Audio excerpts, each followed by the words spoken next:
Manyako so we ya son anamu Tia kwale bato we money o ya do mo si akwie ya o Amo manyako so we ya son den be mu o ya Tia kwale bato we money o ya do mo si akwie ya o Tia se pa yanju o Ii se pa yanju o Sapayanju ka o kiyan ma si apayanju o so si olele ya si olele o ya si olele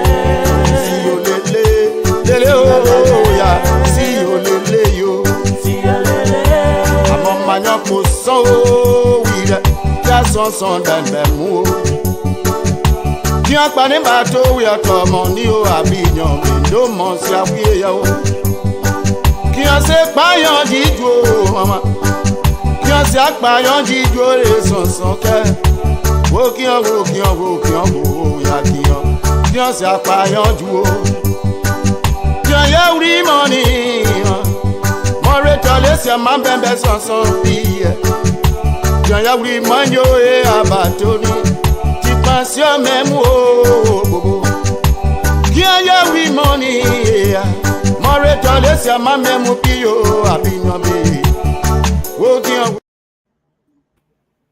Gentlemen, and welcome to yet another edition of Tough Talking Thursday.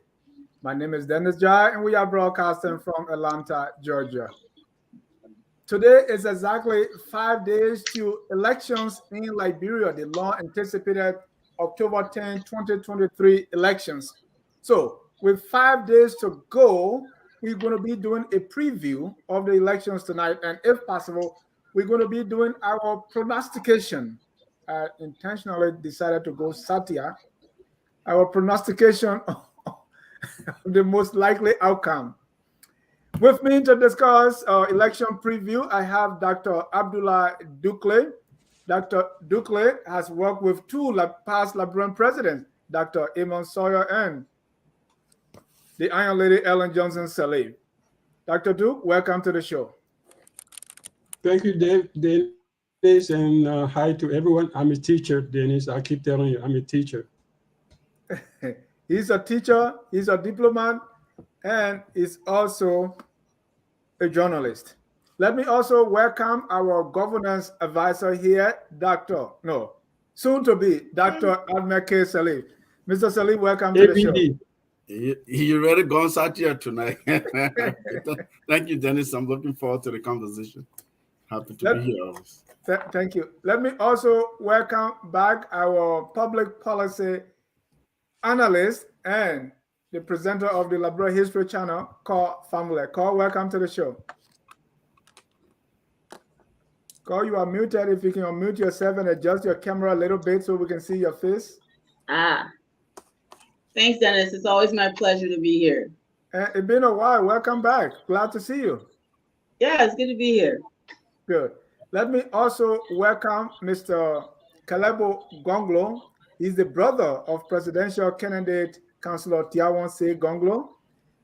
Mr. Gongloe is here as a panelist of Tough Talking Thursday. Mr. Gongloe, welcome. Thank you, Dennis. I'm happy to be here again with the usual panelists, but I must add that I'm a little bit disappointed that I'm not seeing Kamara and Thomas Cannon. I wish Thomas Cannon can come tonight so we can debate a few issues. Kamara has never been on Tough Talking Thursday, but Cannon says he's running late. He's in the traffic. All right, yeah, because I have exchange, and I want to also take on this platform tonight. Let me also welcome Mr. Jimmy Easton joining us from Bishop's Capital. Jimmy, welcome. You back. All right. Sorry about that. A few technical difficulties here. It's a pleasure to be on, Dennis. Thanks a lot. Thank you. Well, we have 5 more days to elections, right?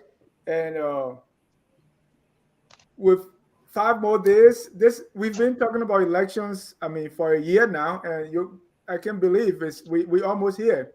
Mr. Gongloe, how do you feel? Election being so close. I feel so great. Good. So let's start by saying with 4 more days to go, Mr. Sirleaf, what is your feeling? You know, how you think it is, how things are, where is the momentum? Well, that's a good question. Where is the momentum? You know, I think the momentum is with the people. When you are this close to elections, you know, you look to see how people are reacting to the messages of candidates. What are people saying? What are people not saying? You know, how are they turning up? Because in our context, crowd politics is the indicator of potential electoral outcome based on our political analysts we have in the country and the agents who are working with the candidates, which is not necessarily the case. But you know, there have been a few instances of unwarranted violence, which is not good, but it's not to not be expected, of course, because it's really tense. I think that this is an inflection point for Liberia. This election is that much more important. Any election is important. Every election after the war has very important. This one is even more important in my view, because we've experienced some level of democratic peace, negative peace, nonetheless. But this is where we could make progress and begin moving on a trajectory towards progress, or we could totally retrogress and the country could go backward.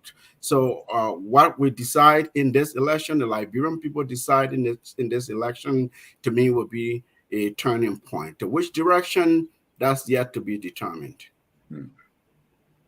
Mr. Gongloe, when we started, you know, we started a year ago, and the elections were, even though they were already running campaign before the announcement, has anything shifted? We started with already knowing, you know, who the forerunners were. Has anything changed since then, or things are still moving the same way? I think the Liberian voters are getting nervous. I think we're going to have a decision that will surprise people. What is happening on the ground now with the talks of war by Joseph Boaga, the likes of Prince Johnson, Mo Ali, and the list go on with for the Unity Party side, as well as the government side. They are talking about basically going to war. So, like Councillor Gongloe said, the 6-year-olds would never concede power to the 12-year-olds. And this is where this is increasingly making Liberian voters nervous. And I think it's giving a new thinking. It's creating anxiety, and people are beginning now to look at alternatives. Like Ahmed said, we have had peace for a good part of say 20 years, almost 20 years since it's the end of the former end of the Civil War. We are now experiencing state failure in terms of peace, and the guys who are responsible for that state failure for the past 18 years are beginning to fight each other and threaten the peace of the nation. So I think voters will reject the two parties. Thank you. Carl, let me come to you as your general feelings as we have 4 more days. And what are you reading from the voters in Liberia? Well, I'm not there, so I'm getting all of my information, like many people in the States, from social media, also from talking to people that are in Liberia. And this is, of course, not scientific. I don't have any raw data to analyze. It's just really anecdotal. It looks like it's really going to be a contest between the 2 major political parties in the country. To use history and everything else, most Liberians are either registered members of the ruling party or of the Unity Party. Those are two political parties that have the largest membership in the country. Liberians tend to vote along party lines. And I'm not a person to be doing crowd analytics or any of that kind of stuff, but just going off of the sheer numbers of people registered for both political parties and their presence in every county, it gives them an advantage. Unity Party has an advantage just because of how well established it has been over the recent years, and then again, sheer numbers. I don't really think that any of the other political parties have built the necessary momentum over time that's necessary to convince people that they're viable. The grassroots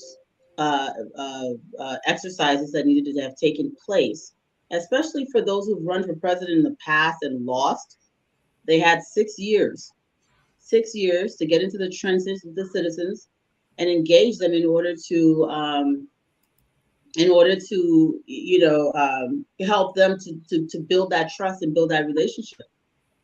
Politics is really about acting locally and winning people over one at a time. It is the same formula everywhere.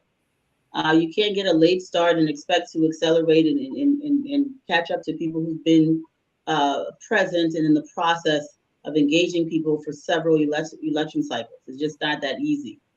And I don't really see, I see one of the things I really do, like, let's look at ANC, for example.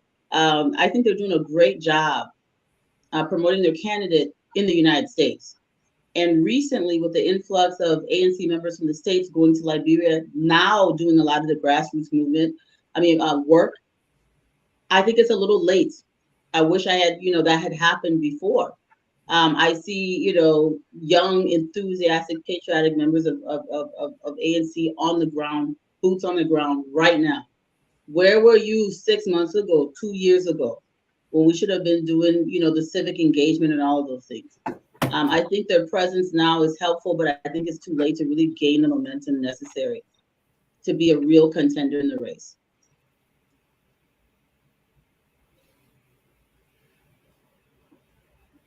Let me hear from you, Dr. Dukule, as to what are you hearing, what are you saying? Where has the ties shifted anywhere? Or we started with top 3, top 2, and we ended with top 3, top 2? Well, what's your read? Well, I would say this. I'm also here and then getting information from social media and platforms and talking to people on the ground. But I think the momentum has been the same from the beginning. GNB has a momentum that has been created, I don't know, by national sympathy for not voting for him in 2017, maybe. People regret that play for him. He has been able to keep the Unity Party together. People say he's slow, he's old, he's sick, he's dying, but he's been able to stay on the course and keep Unity Party with all its mistakes to be the one uncontested leader. There may be a small breakaway faction that probably follow Madam Sirleaf, but they're not speaking, they're not doing anything. So Unity Party is totally behind him. And like other parties that all broke a half. ANC, of course, stayed together also, but he had half of the Liberty Party, but half of Liberty Party went to Unity Party. And he got other people to join him from Lofa, from Nimba, Vice President, from Bomi, the former speaker, who broke away from George Weah. So he has that kind of momentum. Weah also has, he has the incumbency thing. He's president. He can fly 5 counties in one day, and he has money. He has the social, the national media, wherever he goes. So he get that attention. Which has his drawback. That today, for example, that he went to his hometown, he could only stay for 1 hour because the people who were supposed to come from other towns say they couldn't make it because the roads were bad.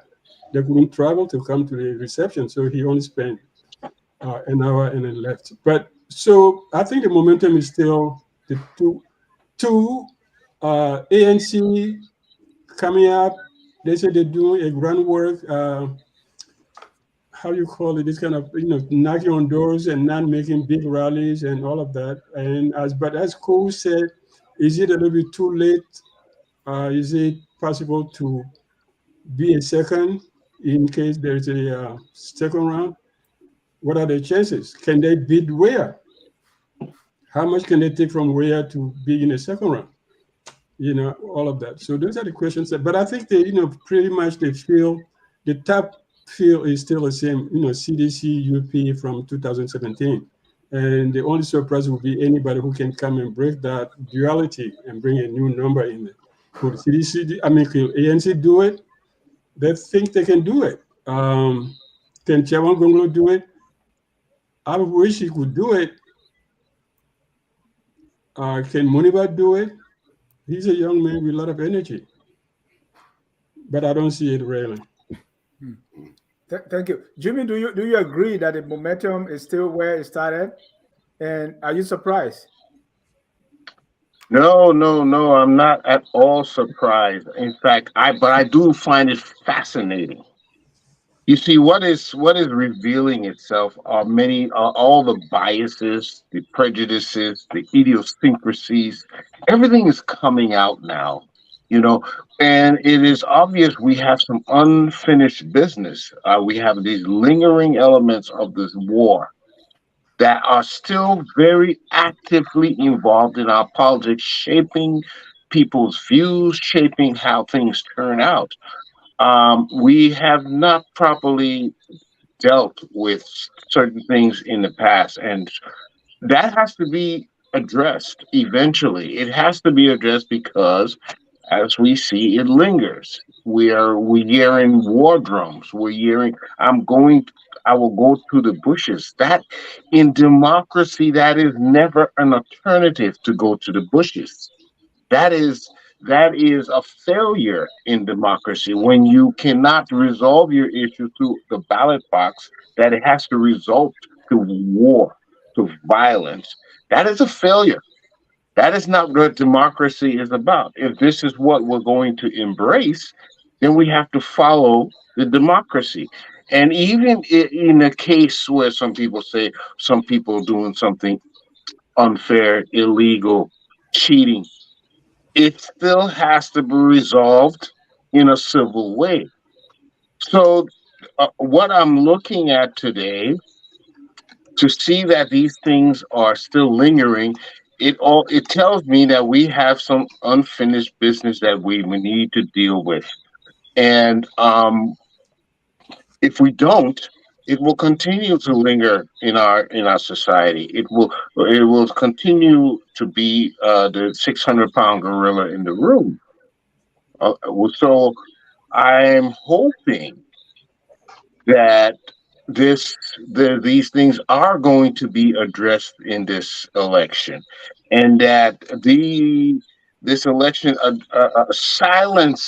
finally silences some of the players and characters of the past that we need to get out of our current day political atmosphere, and until we do, it's not going to be addressed. And also, but what Jimmy, is our future? Where are we going? That Jimmy, is something also. Who do you want to get out of our current political system when you say Anybody who says that they will go back to the bushes. Anybody who says that the Liberia will be terminated, finished. Anybody who makes these characterizations of finality because of one election, okay, this is not the way we should think. We have to think of resolving through it. Mr. Bwaka made those statements and he kind of clarified what he meant. Yes. Is that not enough for you? His clarification, that I didn't hear his condemnation of similar speech though. That would have been enough. Had he condemned speeches about going to the bushes, going to fight war, that would have been a leadership I would have loved to see from him, because that is not an option for us. Thank you. Let me welcome Honorable William Gadier Greaves Jr., our former Consul General, Republic of Liberia, New York City. Mr. Honorable Greaves, we have 5 more days to elections. What are you hearing? Who has the wing under their wings? Dennis, good evening. Good evening to all the fellow panelists. Thanks for having me again. Just as ball back to the points I made previously when I spoke about the messaging, the discourse, especially more specifically in the opposition bloc, and I thought it was somehow chaotic, unnecessary, and a disservice to our people, our country, and ourselves. Um, and now we can now follow through and see what is unfolding, especially in those terrain, in those environments. Um, Message and negative speak has consequences, and they carry heavy weight. So many times, like we spoke, I think it was on the show. It was you, the last program when we had the certain derogatory message from the former vice president, and that just went in line with most of the negative messaging we have heard over the period, with people threatening to bring war to Liberia if they didn't get the sole desire of winning the elections, and causing chaos and mayhem, uttered by the vice president himself, which was not in the interest of our country, in the interest of our people. However, I would just stop right there for now as we go through, because I just think it doesn't play well for us in our situation we find ourselves today. We want mature leaders. Opposition is an affirmative alternative, and we want people who are responsible, who are measured, level-headed, to lead our country. We don't need anybody stoking fears and anxiety and chaos in our society right now because of what you want and you can get, or you so desire. Liberia is for all of us. Liberia is not for one person. So um, let me just leave it right there on the as I And just where, got where in. you think the momentum is with 5 more days to go? But look at the whole situation. If you look at the field, you'll find that the momentum is still with the current leadership, the current government, the ruling party. Um, it is unfortunate that the opposition didn't take serious their own plight, their own efforts to unseat this ruling government. Um, they came up with the coalition, and the lack of leadership, the lack of unity among themselves. They had to sabotage and go separate in separate ways. And momentum went down for a while. The morale, everything got derailed, and it took them, I think, about a year or more, to reconsolidate as independent groups, like we see with the Dana Cummings and the UB party on itself with Joseph Boaga. And it's just. I mean, I will tell you, in the game of politics, this is late. You can't make a comeback from that, and to go against the incumbent, the ruling party that have advantage, that have the advantage, whatever you want to say, got money or what have you, each have the advantage. It's always the case everywhere around the world. So you cannot defeat an incumbent with a separate divided group as such. As other companies came up, I think one of the messaging, or another thing that like I said, messaging have been replete with a lot of cliches and nuances that no substance and whatever. And people argue with me and say, "Oh, this platform is good, that platform go." We dissected some of the platforms and we saw that they had no substance. They were just a bunch of words, buzzwords, and a lot of ideas they shunted once and put together to make an impressive piece of paper and presentation, and which didn't add up to anything concrete. Um, we also see that the only strength they had was to stoke fear or to be negative against the current government, which does not put food on the table for bread and butter for the ordinary citizens in the country who just want a peaceful environment and live their life, and come with rescuing people who want to be rescued. Rescued from what? Rescued from whom? So they're not constructive. They are not focused. they're not strategic in understanding the plight of the Liberian people and what is so desired, what is needed. Policy on growing the economy, soaring the economy, sustaining the economy, creating jobs. Those are the basic facts. Those are the fundamental issues that need to be established, that need to be talked about, that need to be explained, and all other things will come together when those things are settled and taken care of. So I mean, we witnessed and have seen a lot of the things that happen there.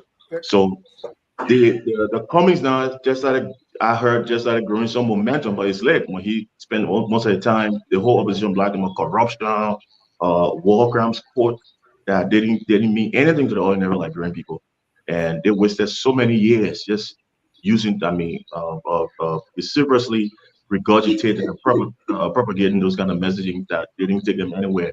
Now I hear Mr. Cummings is trying to reconsider this effort, trying to put himself, rebrand himself to being this astute statesman and running metro campaign. It's late. I mean, the ball game. If he had done that years ago, I mean, that would have helped. But right now, at 11 hours, it's just late. It doesn't work that way in politics. Thank you, Dr. Dukule. I don't know what's going on with y'all, because I wanted to come to you because you kind of the last time we spoke played down, if I would use that word, what the VP said. But let me go to I want us to move to another point, but I want you to get your reaction. Let me start with Carl. On the same issue on momentum and the VP statement, I think Honorable Greaves touched on that. I'm just amused at like the depth of hypocrisy.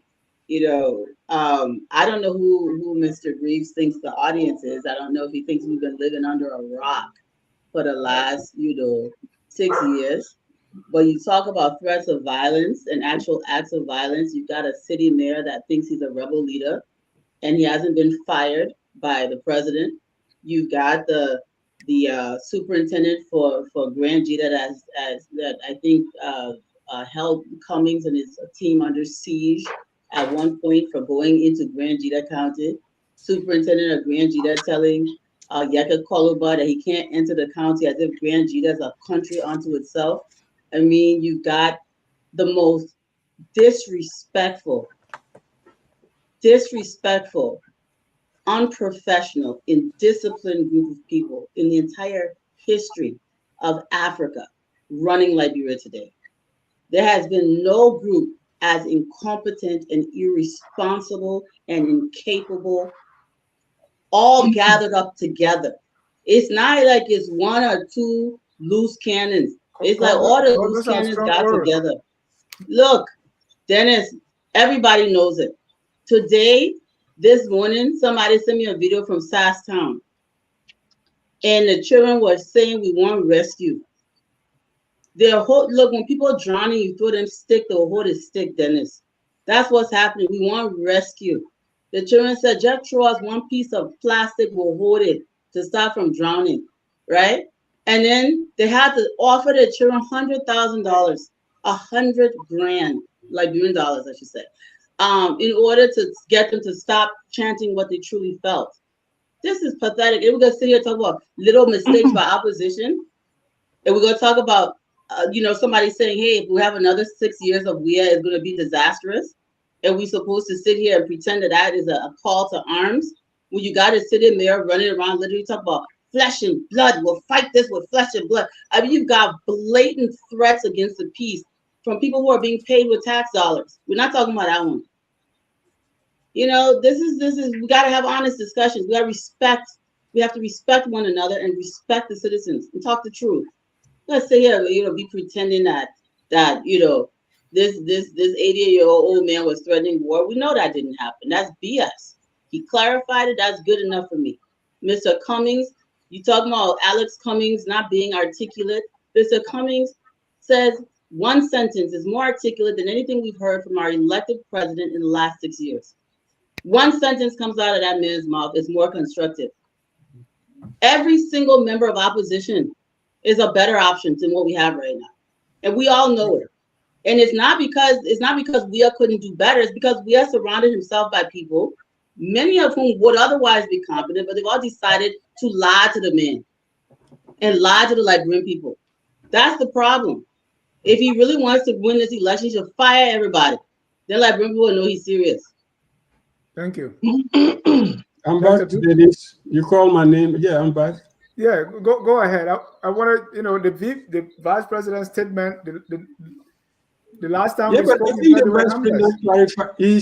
He clarified that the AUP clarified that, and I think sitting here and say, "Oh yeah, Bwaka said this, therefore the election is under my." Today, Bwaka VP candidate was in Granjere in Toulouse. I saw that on another platform. They had set up a platform for him to speak on. Kay Fowler, the superintendent or whatever, the mayor, went and sent people to break it down. They broke the platform in pieces on camera. They almost beat the journalist.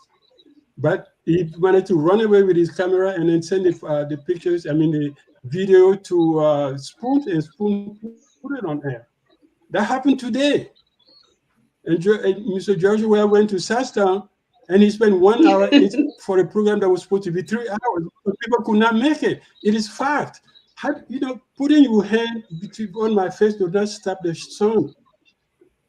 You can't do that. You can't say, hey, it's daylight when I know it's night. Sometimes it's so embarrassing when to even engage in some of the discussions because it's so infantile. Yeah, Obaka said, yeah, if you allow these people to stay the election again, it's going to be the end of this country. And it's going to be, because what we have now, if we have 6 more years of it, yeah, we'll all be here. Don't be painting things like, we are alive. We know the history. Yeah. We know the history. We know.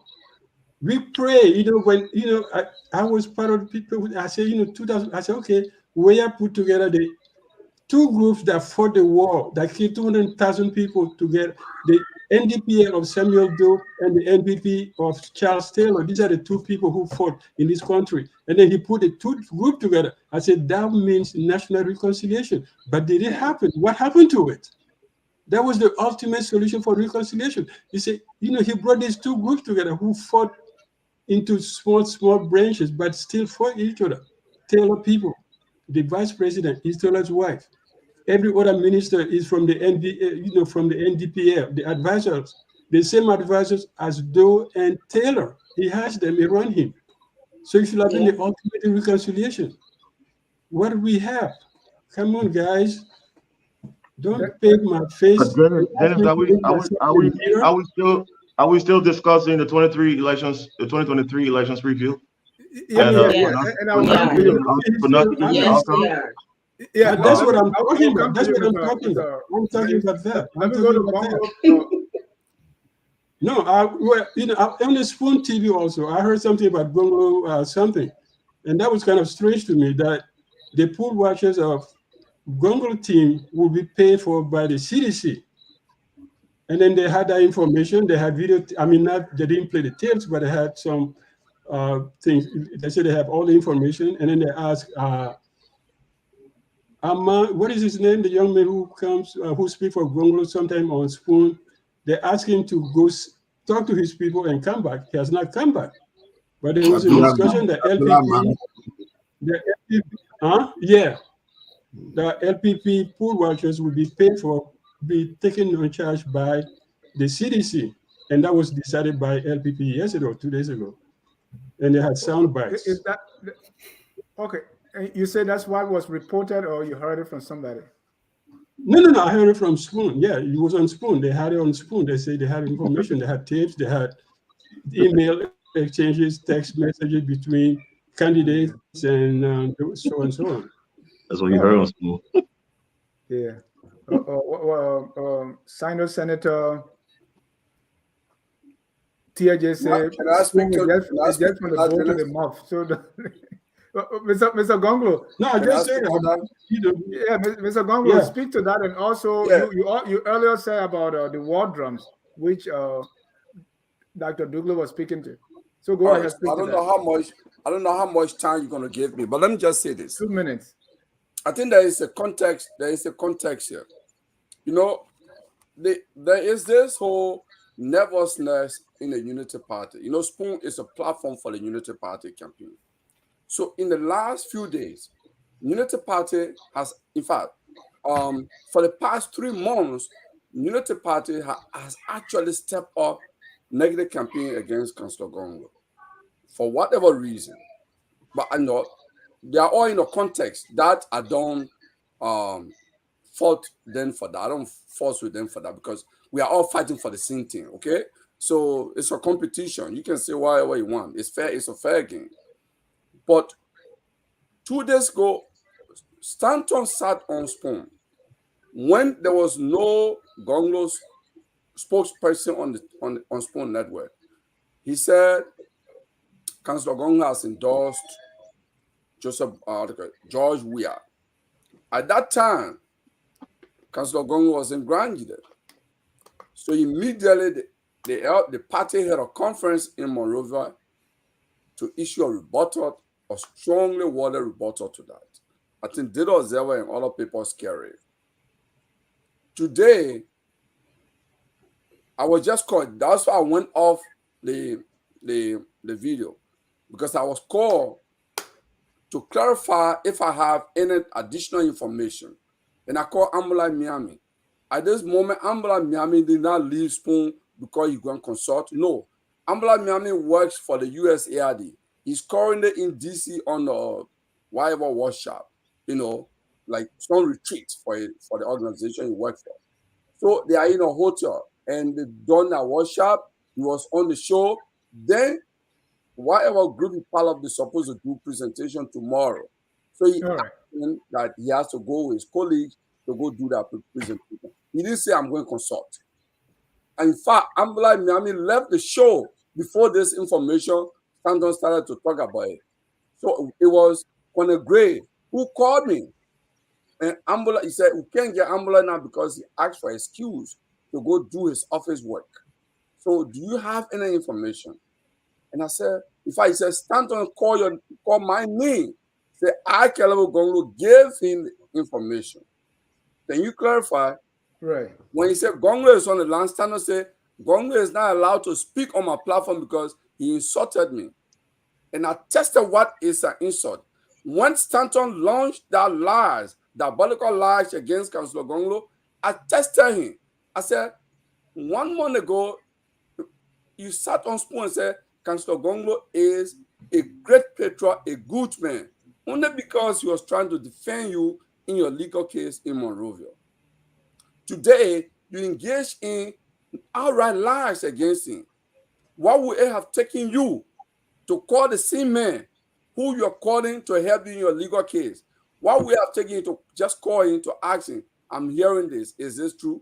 Is that the insult that insulted Stanton?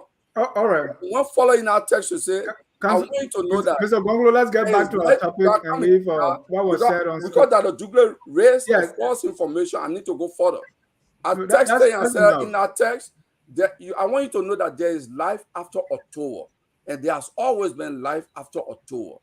And those who engage in such behavior, sometimes it stay with them for their lifetime. I just want you to know that. Is that an insult? The text is right here. So Thank you. He said I can't speak on his platform anymore. So I sent the text to Gray. I said, Gray, you can read it. He and Lamin Kpakpo had the same thing. He put Lamin Kpakpo out because Lamin Kpakpo said you are engaged in criminal lies. And he said you can't talk on Spoon again. He rejected Lamin Kpakpo. That's how Abdoulaye Miami came to replace Lamin Kpakpo. But on the issue of the violence, I don't think people should play with this because when we talk on the talks of war, electoral violence, there's a history to that. Liberia is not Ghana.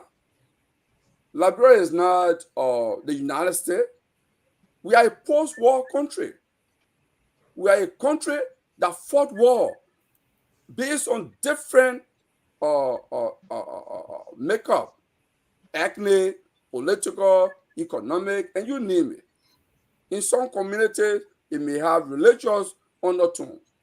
Okay, so when we're going to an election that some candidates see it like a do or die, rightfully so, like Joseph Boakai cannot run in any election beyond this one. it's a biological fact. He cannot run in another election after this. So it's a do or die for Joseph Boyka. And some of the people in his camp, it's a do or die for them because they were once part of the Weah machinery. They brought Weah to power. And some of them, left Weah when December.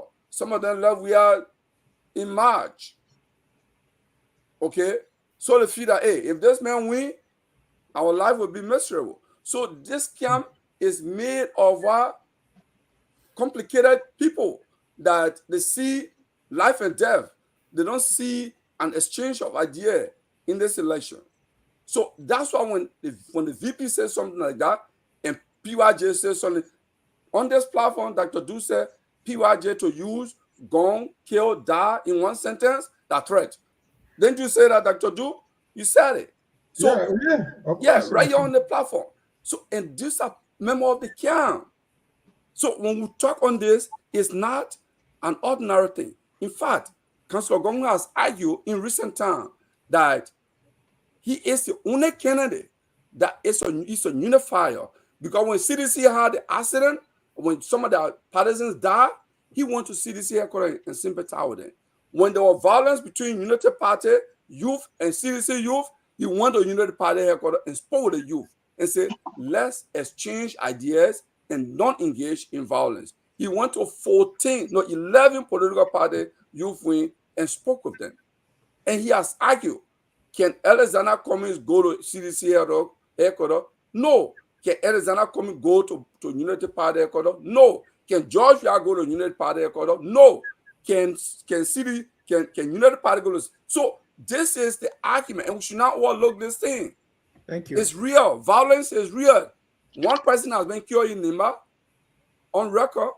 Two or three persons have been killed in Lofa. People are already dying. It's real. One more. Thank you. Mr. Sirleaf, I want you to have your word on this, and then we go to Mr. Greaves before we move to our next area.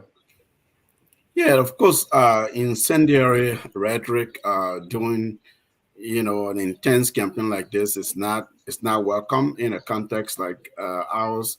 Post-conflict, very fragile still, very much.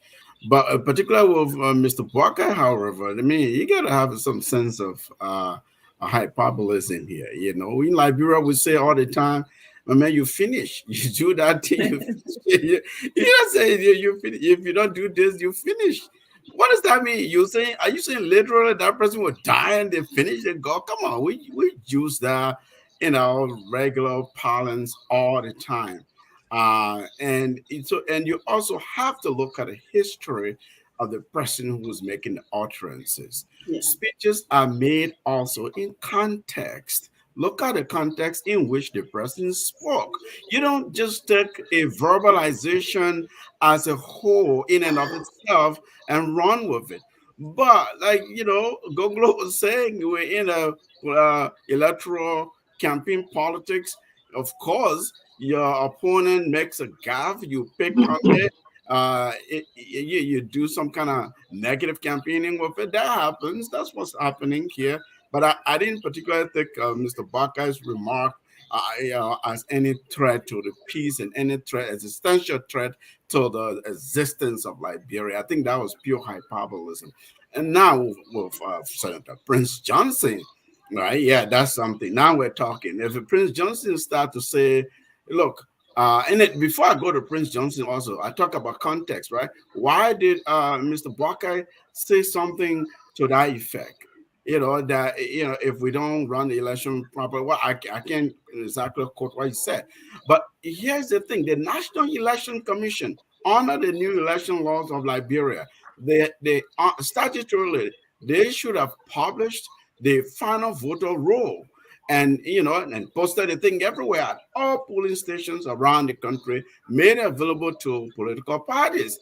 Now, if that didn't happen, then you begin to really question whether or not the electoral dispute is avoidable, because you don't know how many people are registered, how many people are going to vote. any real raking conflict could happen. That was the context, I think, that this statement was made, in which this statement was made. So we're going after a symptom rather than really addressing the root causes of potential violence in the country. We have to manage the election well. As an electoral management body, the National Election Commission does not have the luxury, in the context as intense as ours, to try to massage and manipulate and delay and send signals of unfairness and things like that. People already are accusing certain members, including the chair of the commission. So that was the context. I don't condone any sort of incendiary language, incitement in any situation, let alone in Liberia during this election time. From Senator Johnson, Yeka Kolba, I took those very seriously. But with Mr. Bwakai, I just laughed it up. I mean, he spoke in context, and it was pure hyperbolism. Thank you. Honorable Greaves, and then Jimmy will close on this. I mean, you're going to just know we have a problem, because if we have to take all this time to defend and try to explain or put it in context of what the former vice president said, then you know there's an issue. This is not take for tat. There's no game we're playing here. We're all Liberians. We all deserve better as Liberians.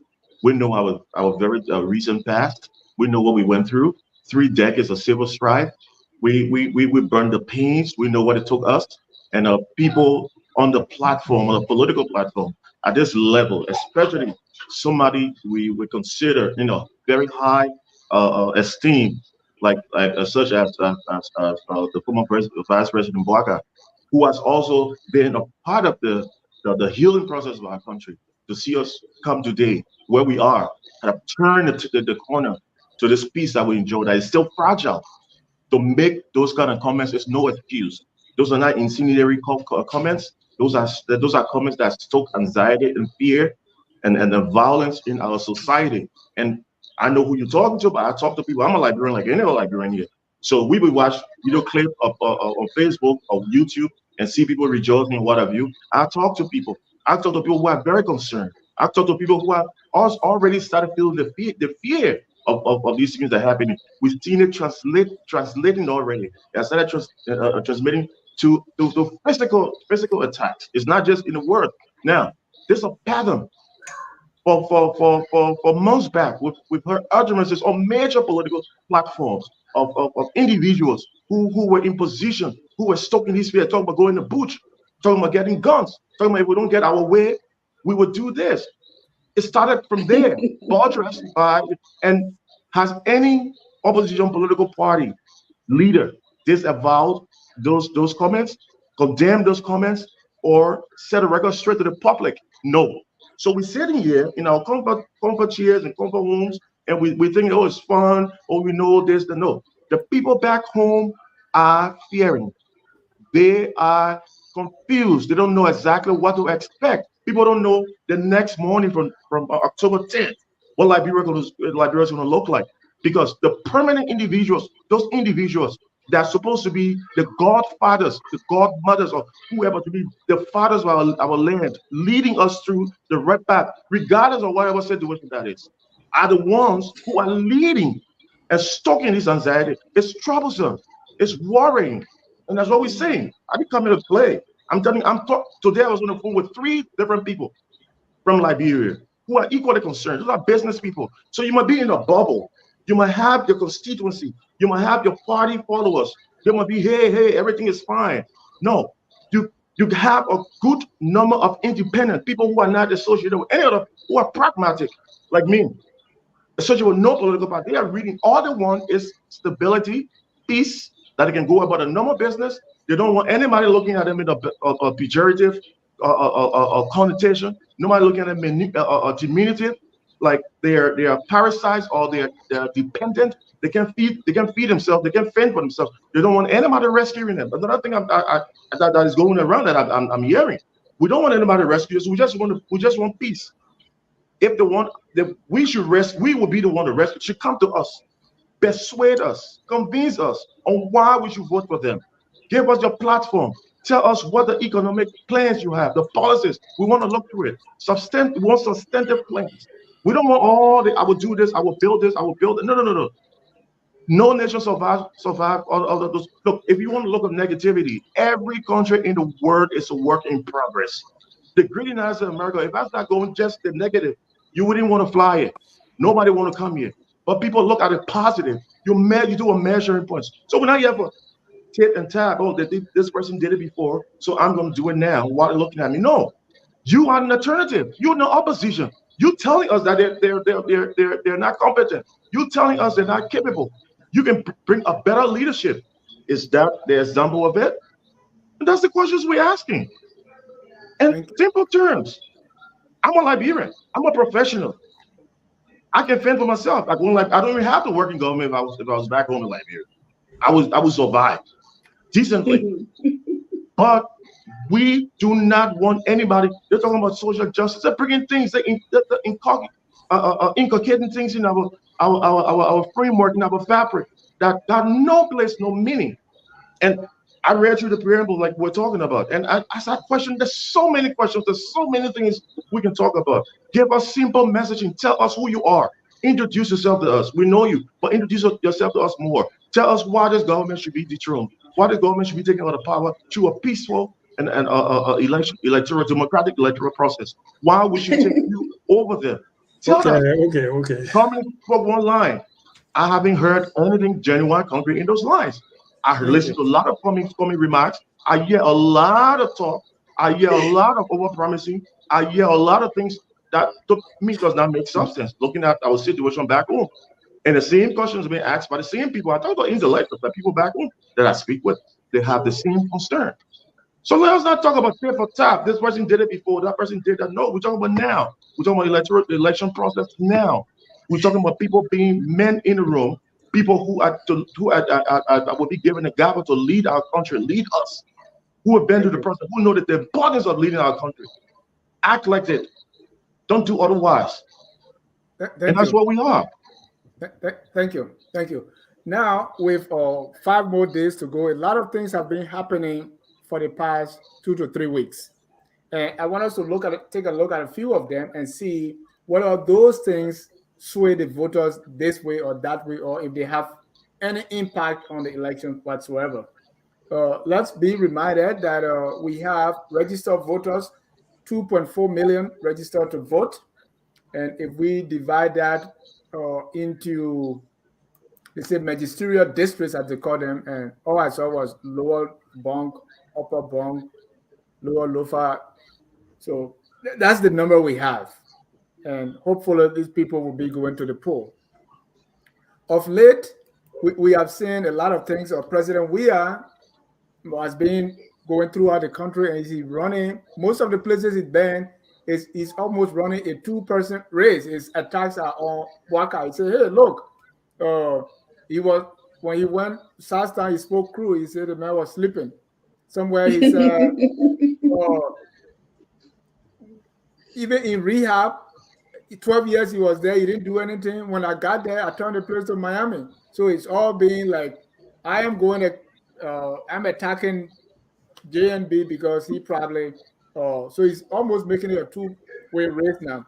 I also saw Jeremiah Count very effective in River G, and Balu was also effective running campaign for the Unity Party in Maryland. We saw the violence in Lofa. And I mean, it was, besides the one they burned the motorbike, they entered one house. Let me play just a little clip of that.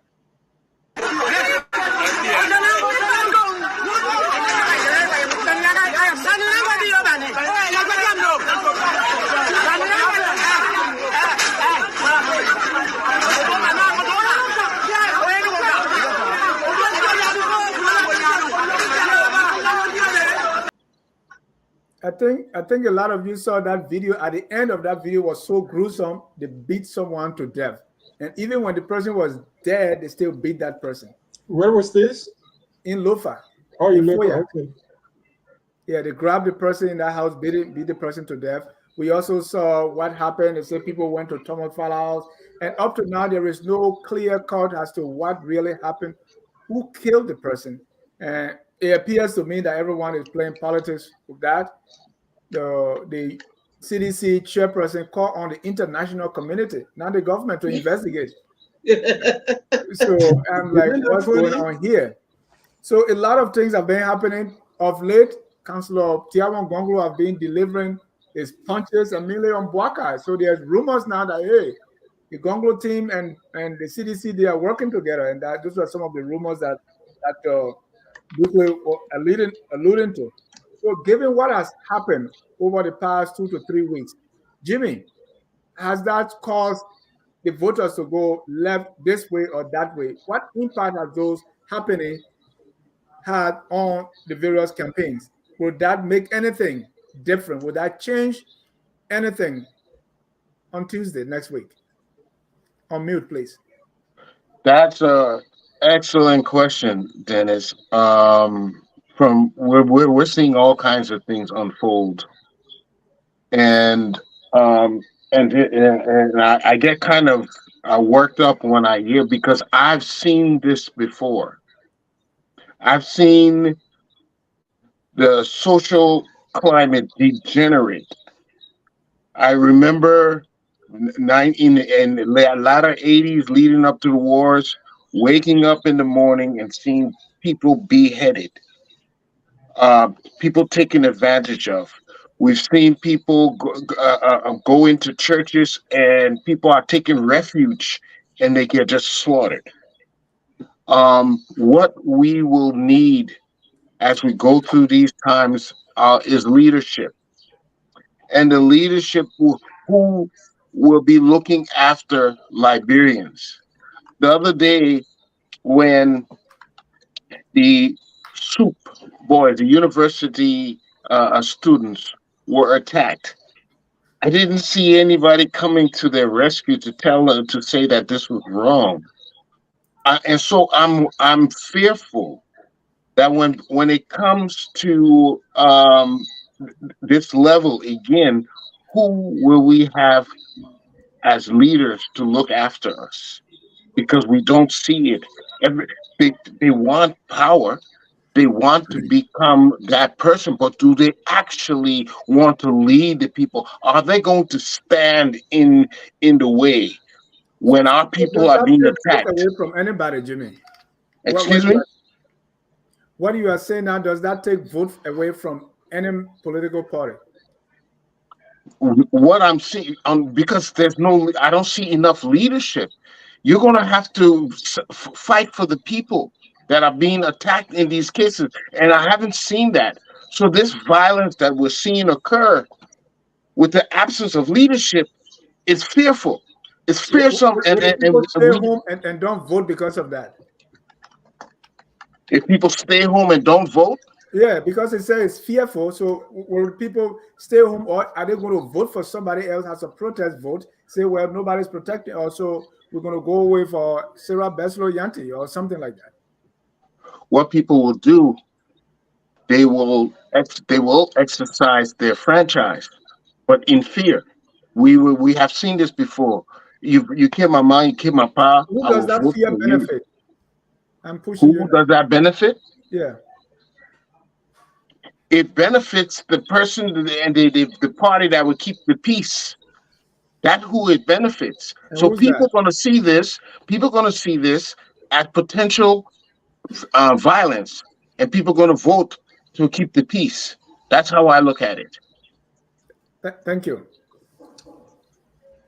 Carl, we besides the things I listed, we also saw rallies, right? Anthony Tubman Stadium, this place, that place. Some didn't have rallies at all. Okay, right. Someone told me in the absence of pulling data, we look at crowd size. So with the events of the past 2 to 3 weeks, what does that tell us as to where the people are going to go based on those things that I enumerated earlier? I don't know why you're asking me this question. I already made it clear that in my first answering the first question, that I don't think that any of that is really that important, but that it really looks at who's actually registered as members of these parties. That's a real tangible number that you can look at. You don't know why people go to rallies. Sometimes people go to rallies because they have nothing else to do. Sometimes people go to rallies because they're paid. Sometimes people go to rallies because it's fun. and they have free T-shirts, bribery. Sometimes it's the same people at all the rallies. They want to see what's going on. Maybe they're going to all the rallies because they want to hear a message of hope. And when they get there, they don't get anything tangible to walk away with. There's nothing inspirational. There's no power speech. Nobody paints a big future picture for everyone to focus on. It's just, you know, you wear the T-shirts, you play some music, everybody dances. Political rallies are supposed to be met with very powerful, inspirational speeches that people can carry back with them. And when people say, oh, the same people are going to every rally, there's absolutely nothing wrong with that. If you're not a registered partisan and you want to hear what the various candidates and the parties are about, you should go to multiple rallies and hear what the tone is. So I don't know why we're obsessed with this crowd size. That doesn't always translate into votes, and past incidents of large crowds, and then they don't end up voting. I mean, we've got that with Councilor Sherman, with the late Councilor Brumskin, and all these people bring these huge crowds and get a small percentage of the vote. So it means nothing. I mean, Unity Party, I would be very, you know, I think it was very profound having all those people go out in the rain. And if I was a ruling party, I would take that as a testament to the fact that people are sick and tired of the current situation. That was really moving. As far as, you know, Mr. That's Eastman different because of the rain. Is that what you're saying? That's yeah, because Liberians, because all of the things that I just mentioned, people going because they don't have anything else to do, people going because they're coming to hear a message. When there's a rainstorm and you're gonna have to wade through, you know, sewage water in order to get there, those frivolous reasons for attending a rally because you want to take bath.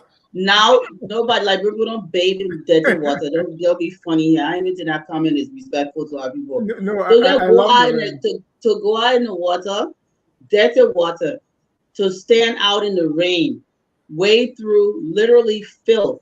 It could mean that they have nothing to stay home for. That's not true. Everyone stays home in the rain, and y'all know this. Let's be real. All of us now live in Liberia. To get people to get out in the streets,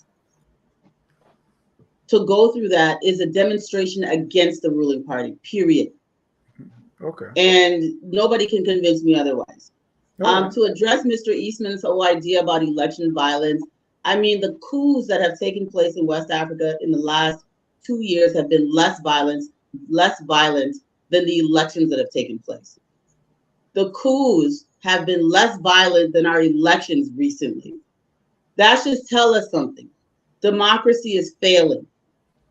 Democracy and the way it's been addressed in Africa is a failure. When you have more violence through the process of democracy than the process of a coup d'etat, then you should understand that there is a problem. So us hailing this Western style democracy that has continuously delivered failed leaders is a problem. There's a lot more that we need to address. Therefore, if you're running for office or you're trying to maintain office, you should have something significant to tell people other than I'm better than this person.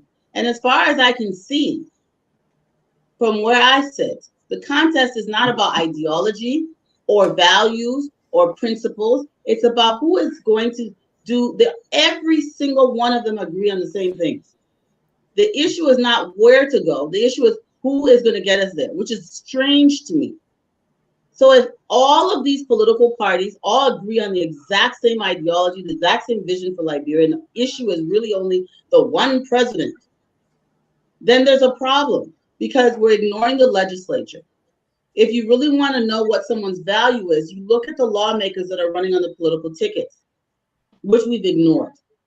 You've got Mr. Cummings, who's presenting, ANC is presenting Mr. Cummings and themselves as the most competent, least corrupt people. Look at the people they have on the ticket for the legislature for ANC.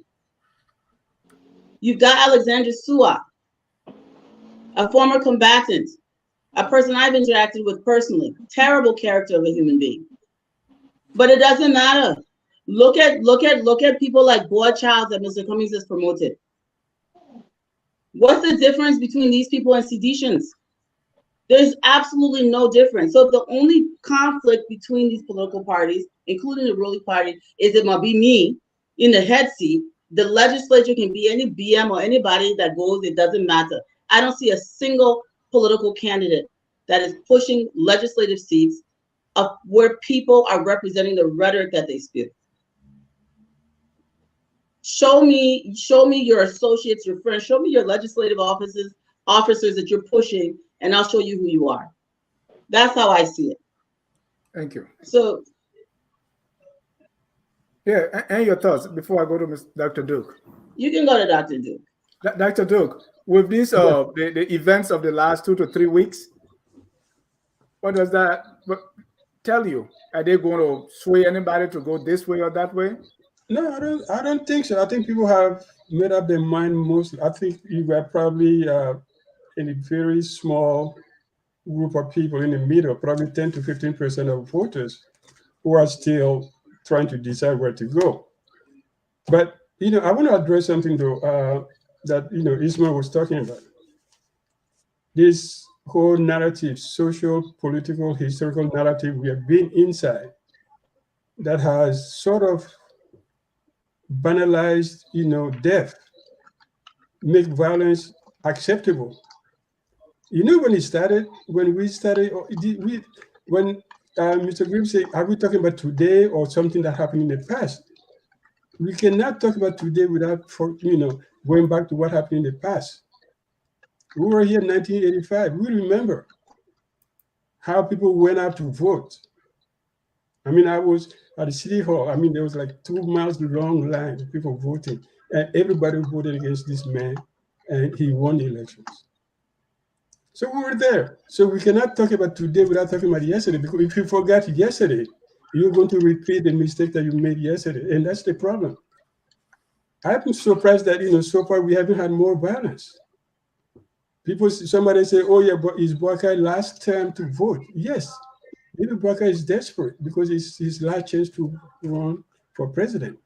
But then again, people who became millionaire overnight don't want to go. Mm-hmm. That is the other problem. There's also desperate, probably more desperate than Boakai. So let's face the reality. And we have to get up the narrative of the 1980s. If we don't get up that narrative, and who's the leader who's going to take us out of that narrative, we're going to do the same thing over and over, because that narrative that started in 1980, and we banalize death, we banalize violence, we banalize state, we banalize patriotism, we banalize history, and we're going to keep repeating the same thing. Because we don't want to look back. We pretend yesterday did not happen. How did our politics broke down completely? And the people who have guns can take over anytime. And that allowed Prince Johnson to be a senator and say, yes, I'm a senator. You remember me? I killed the president. I can go do it again. In the back of your mind. So you got to be careful. Don't sit there talking about yesterday. Yesterday is what makes tomorrow. So we can't pretend that yesterday did not happen. Yeah. I know Charles Bright. Charles Bright, a friend of mine, long time. But he was, what? Governor of the Central Bank, advisor to Charles Taylor. Who is he today? He's advisor to Mr. Yeyia. That's the past coming back. Who is Mr. Bernard? He was advisor to Doe, conducted the election for Doe. Where is he today? He's the advisor to Mr. Yeyia. And the other big chair. So what do you mean conducted election for Doe? Huh?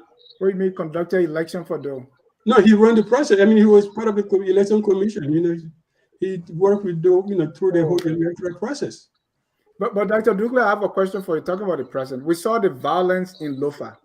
Yeah. If it is established that, for instance, the party that is responsible for those deaths, you think it's going to cause them to lose votes? I don't think so. I think people will go out and vote. Right. So it means people really don't care because you're talking about the past. You were naming No. I'm talking about the past because we have banalized. That's the same thing, that people will still go out and vote. They'll say, yeah, somebody died. Regardless. Well, we're going to go vote because somebody died. So we have banalized death. Violence is like part of our political DNA, and we have to get rid of it. And there's a narrative that started in 1980. If we don't cure it and pretend that, oh, no, it's not happening. This is just a popular man, No, we fool ourselves. We're trying to hide the sun. You can't hide the sun. You can cover your face, but the sun will be out there. Yeah. Thank you, sir. I got to take a break. I got something to take care of. Sure. Honorable Greaves, do you agree, or you think that the violence in Lofa, for instance, is going to take away some vote. And talking about crowd, right? Some say, well, the crowd, they were already out, so before the rain came, so they were being there. But my question to you, let me take care of Dr. Dukule, like he's having some problem here. He said he had to take care of something. Yeah, no, I wanted to fix his. Honorable Greaves, were the events of the last 2 to 3 weeks sway anyone, including the violence? I think it's already started making major impact. I've been on the phone. Unfortunately, I didn't even know what had happened until I got calls from home with the folks explaining to me, trying to put me up, yeah, bring me up to speed, up to date on the events, the violence that took place. And they have started citing some other violence in other quarters that have not been put on the national level for discussion. So there are many other things that they were alluding to as well, and the pattern they saw. Now, I'm not in Liberia, and sometimes it's good to look at social media to get information, but those information will not be as authentic as the people on the ground who are bearing the pains. So, what I've deduced, what I've observed so far is that a lot of people who were, and we have a, and before I forget this point, we have a good deal of people, a great number of people who are sitting in the middle, who are not part of all of these running around and the noise, political noise. We just want a peaceful society where they can go about their normal business, fend for themselves, do the business and what have you, and make progress. And I found out that a lot of those people now are very concerned in a way that we better stay with the devil we know than the angel, than the angels who are pretending the devils. We rather stay with the devil we know, keep our peace, than to be with the devils who are pretending to be angels. And that's what I hear. They don't want anything from anybody. They don't want gifts. They don't want handouts. They don't want anybody to tell them, I'm going to put food, I'm going to feed you. They want opportunity. They want somebody who can convince them, persuade them that it will be an affirmative alternative, positive alternative to what is there, better than what is there now, can open more doors, can soar our economy, sustain it. Unemployment, we have a challenge with unemployment and underemployment in our country. They want somebody who can give them message and tell them how we can find a way for you to find your own path. They don't want somebody to spoon feed them or come and protect them. No, those are the people I'm talking to, and those are the people that have the same thinking faculty that I have. That we go on the same line. So I'm not going to come. So I know Vice President Boaga. I know him very well. I worked with him. I work in my Sirleaf office, and VP Boaga, his entire family, they know Bill, they know me very well. I know them. I work with them. When I organized the bilateral meeting and the second lady and the first lady Bush meeting at the Ministry of Foreign Affairs, I conducted the both meetings simultaneously, up and down, upstairs and downstairs. And I was with Second Lady Boaga all through that period, going through the program, the entire event, what needed of her, and all that. So we're very close. But I'm not going to say Giddings was here last week. Giddings and I, we worked together. We are very good friends. He's a very smart man. One of the young people in that country that I admire. Like all of us, we know each other very well. I got nothing to, but I would not sit here and allow things that I know that are not right for our country, for our future, and go with because yes, I want to be a part of it. No, I will not find a compromise in that level. And so you saw getting out with live afterwards, but you saw how we I knew he would stand for himself. I knew he's smart enough. I know he could present. So I was talking to him. I didn't come and say, oh, my brother or my friend or what have you. No. So when it comes to our national affairs, when it comes to Liberia, when it comes to the people, we've gone through a lot. We just celebrating coup.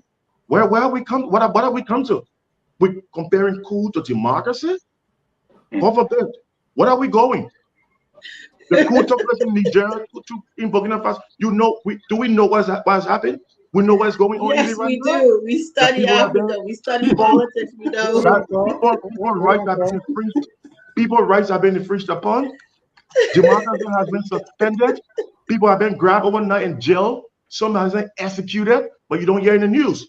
In Niger, when a group came out to demonstrate and protest against the coup, against the president, what happened to them? They were beaten by the soldiers and taken off the street. If anybody, they were in large numbers. Did anybody report that? Did we see on social media? No. So let us be careful. Let us be level-headed. Let us not get democracy is the way. Africa has had the most amount of coup than any continent. Have they developed our continent? Have they done it good for us?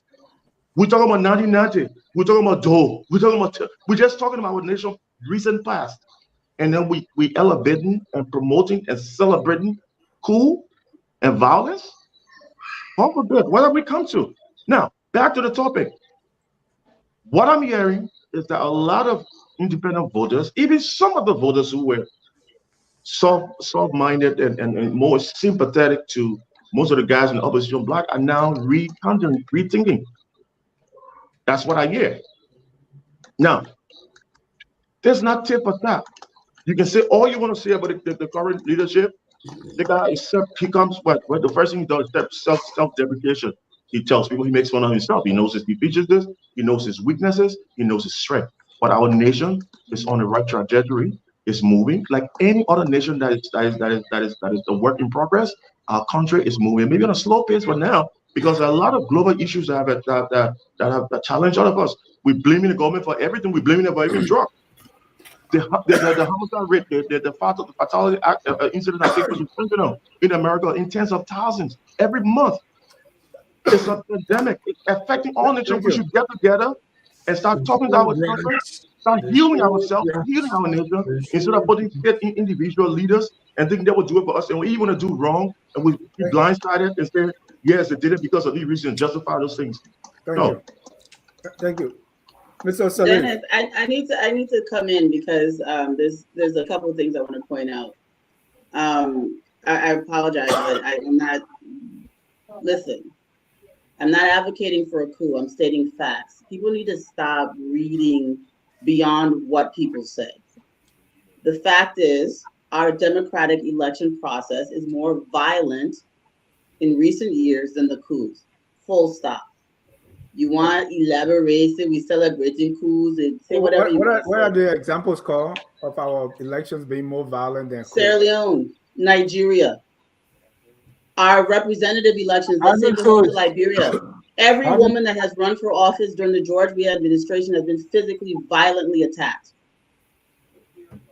You had violence in Cape Mount. You had violence with Cornelia Topakura. You had violence with Talia Yuri. I can go on. So violence in Liberian elections is there. You had soup children beat up in the streets. You had the violence in Lofa. You had people killed. I mean, it's regionally, it's within our country. I'm stating a fact. We have had violence in elections. What happened in Lofa is not an isolated event. It is a culmination of a lot of violence that has been going unchecked, unpunished. No one's been prosecuted. Did anyone get arrested? It's been how many years since they brutalized Talia Yuri's group when she was running for office? Nobody's been arrested or prosecuted.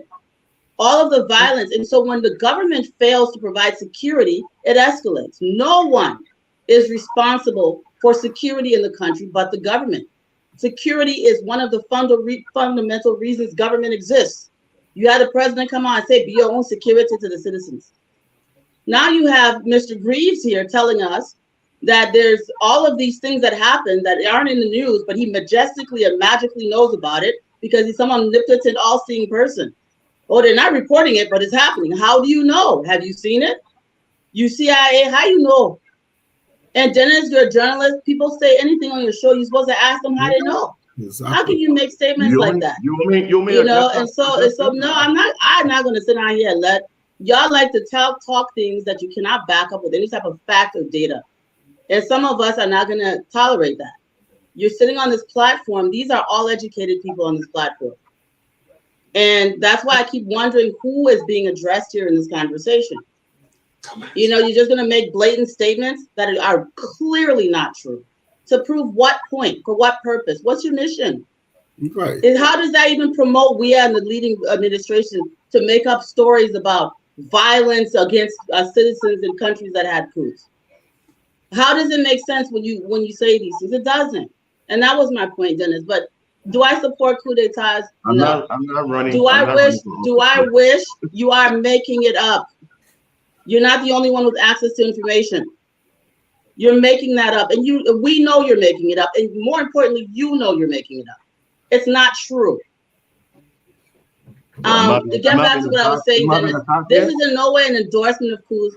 I'm making the point to just say that our elections are violent, and that's a problem. It is because the government fails to create an environment that's safe for citizens. Dennis, can I make a quick comment? Thank you, Dennis. I want to give Ahmed.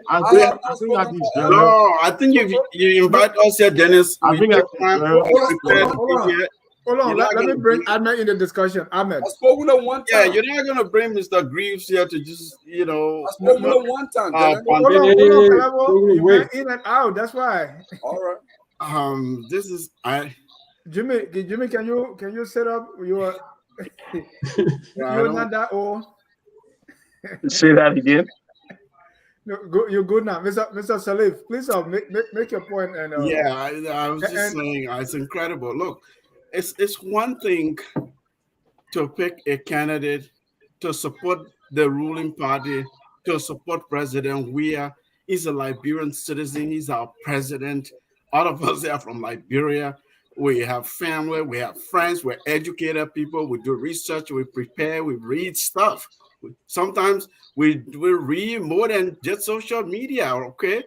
So it can be a pontificate and just insinuate that others are not privy to sensitive information or do not even understand fully the dynamics of the electoral process, the politics. I don't think anybody said that, Mr. Well, Dennis, now this is the time for you to interject, right? You allow a panelist to go 15 minutes on check and just pontificating here the whole time without fact, without any real data or any evidence to support their claims, right? And so I'm just saying here, look, it's okay for anyone to support whomever you choose, you see, right? But if you call others to have integrity, you call on others to care about the country, you call on others to inspire and to stay away from incitement of violence, incendiary and vitriolic language, you also hold yourself accountable to that. Hold yourself accountable to the truth. Be honest, because we're not stupid people. We're Liberians. We follow this administration from the get-go to today. We can tell you what they've done, what they haven't done.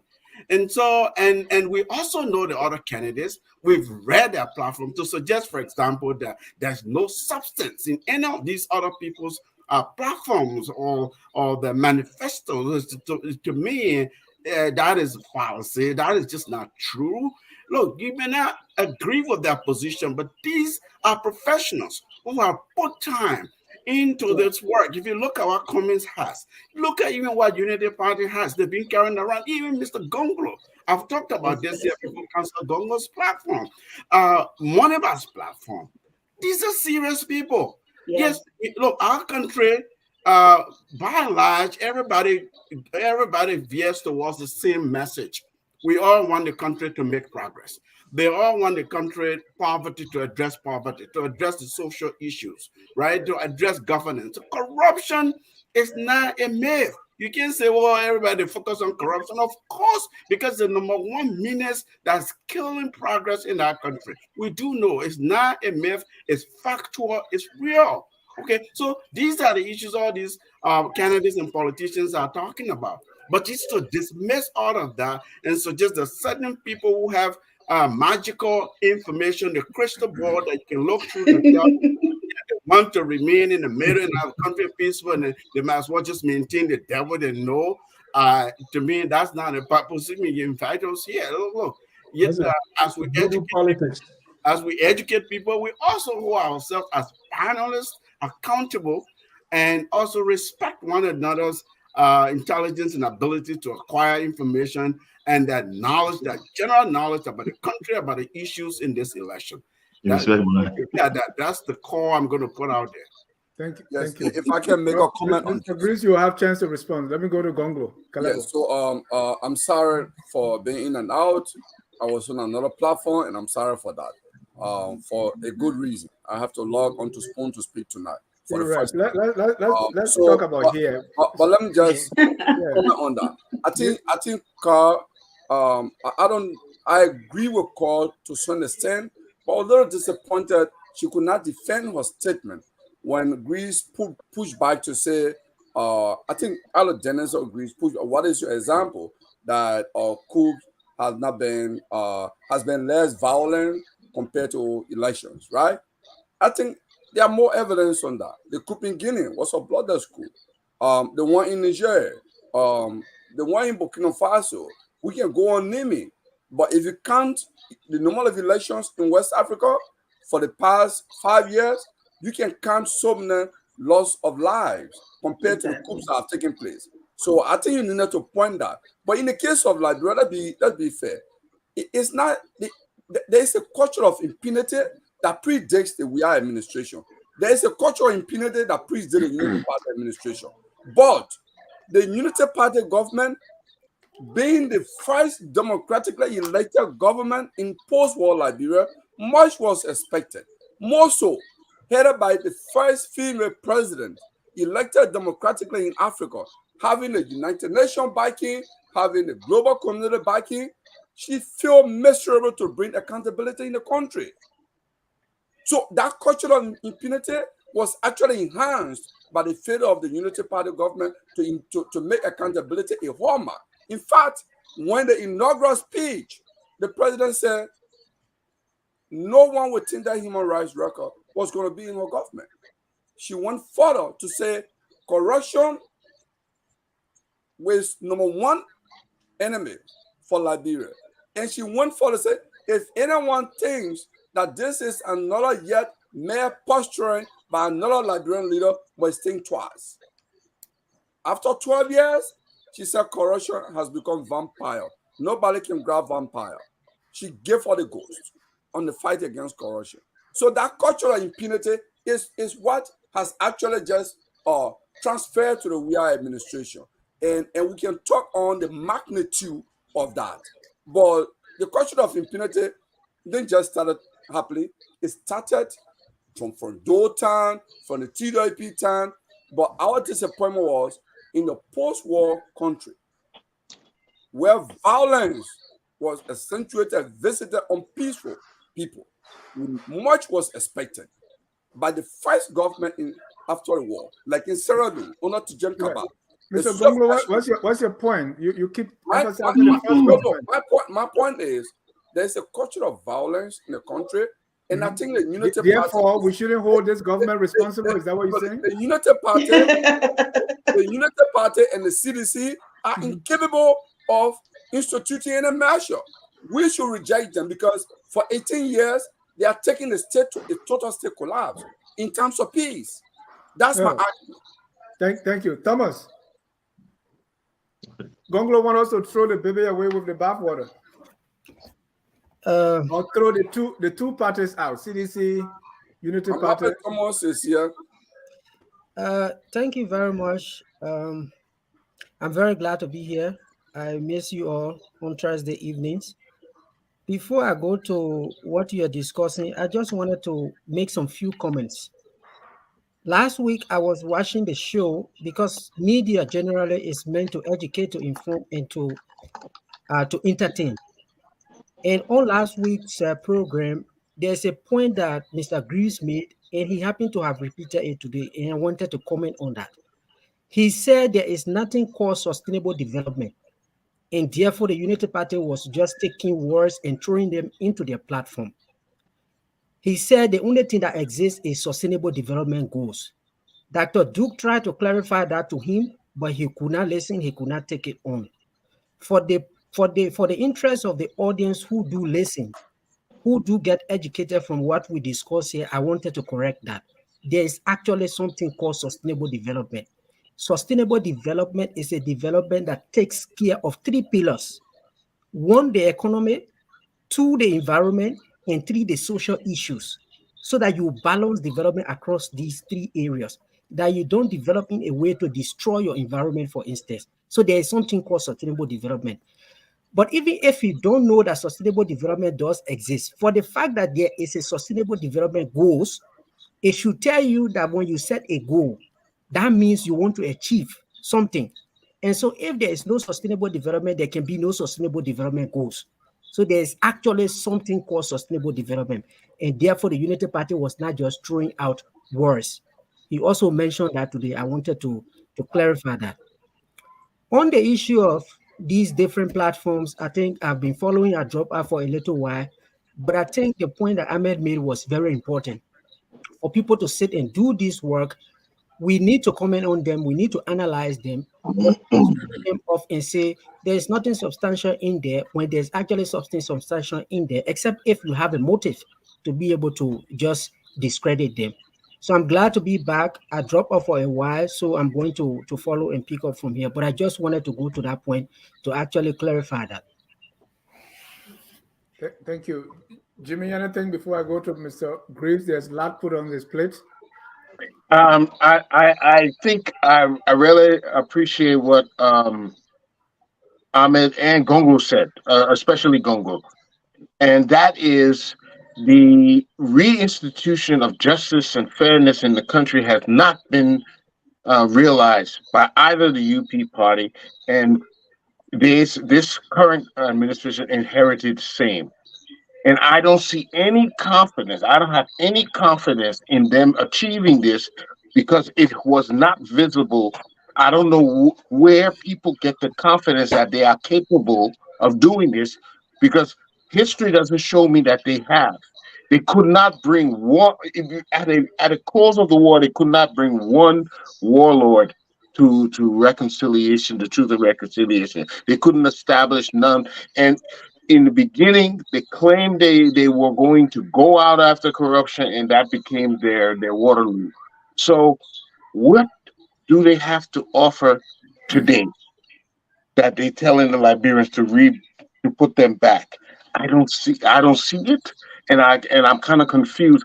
I'm not sure what Liberians going to think, but I do know they want peace and security, and that is very important for each and every part. We cannot progress without that.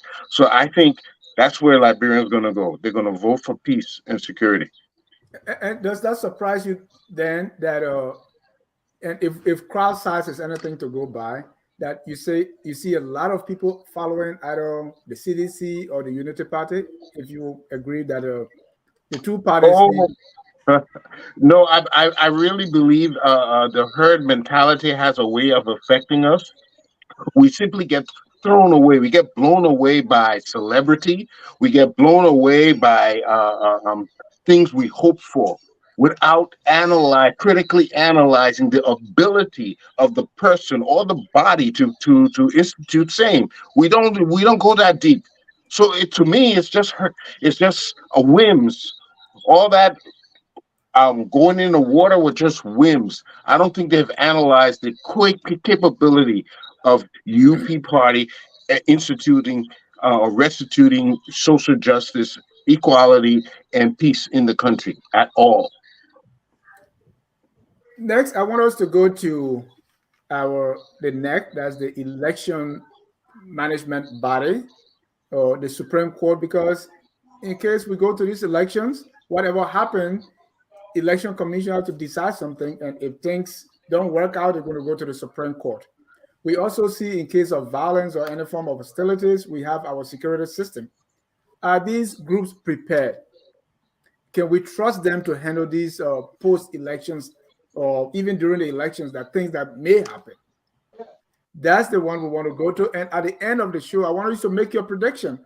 I have predictions that are coming as to who's going to win. What will the numbers be like? And also the last thing I want you to think about is what will be the big headlines on Wednesday or Thursday morning. We want our viewers also to write us the headlines that's going to be Thursday morning about the elections. But let me give Mr. Greaves 2 minutes to respond, and we're going to move to our next step. I think And I mean when I say 2 minutes. Mr. Greaves have become the most talked about panelists on this show. Everybody is Mr. Greaves, Mr. Greaves. First of all, to just sound this Clarion, every Liberian, regardless of who you are, regardless of where you're from, regardless of how you look, have equal opportunity and the rights to contest any political position in Liberia. It's left with the Liberian people to decide who is competent, who is not competent, who's going to be the leader, or who to choose or not choose. It's not for any one Liberian to decide this person cannot take the gavel, or this person is not good enough to run. So we always cast these judgment on people without knowing the facts. We're talking about facts right now, and we say things that are not backed by facts and not no evidence. We cannot substantiate those things, and that's one of the problems we have. And one of the issues that had to do with corruption, I will come to later. But to go to Mr. Kane, I'm happy that you listened to the program last week, and I hope you enjoyed the discussion. I was on Mr. Gideon. Mr. Gideon understood what I was coming from, and I think he made some clarification on that. When I was looking at the bullet points of all of the agenda active on the platform of the Unity Party preamble, and I was just calling up the pointers that talk about social justice, that talk about deterrorization, that talk about sustainable development, and left on as itself as an actionable event. What I told him was that sustainable development was used as a title. Let's go back to it. The United Nations also used that for a conference.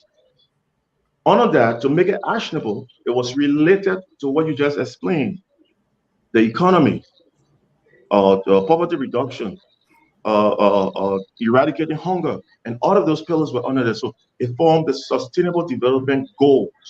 So when it becomes actionable for a political party, for a platform to go and tell the people what you're going to do for them, what are those development goals? Is when you have to be factual, you have to be clear enough to explain so that people grab the concept. Like in terms of the United Nations, for instance, to mention just a few developmental goals. They number one were what? No poverty. That was a global concept they had construct. The conference meeting itself was entitled Sustainable Development. It was millennium goals first, and then it's usual development, sustainable development on the title, and then it had the goals where they talk about the sustainable development goals related to sectors. Thank you, Mr. Greaves. No poverty, zero hunger, quality education, affordable and clean energy, decent work and economic growth, industry innovation and infrastructure, all of those things. Now, Dennis, you got 3 minutes. Another thing is that I will not sit there, Dennis, and partake in any discussion that people will try to misconstrue or misunderstand things that I say when I say with a different construct. In no day, I would advocate coup over the process of democracy. No way.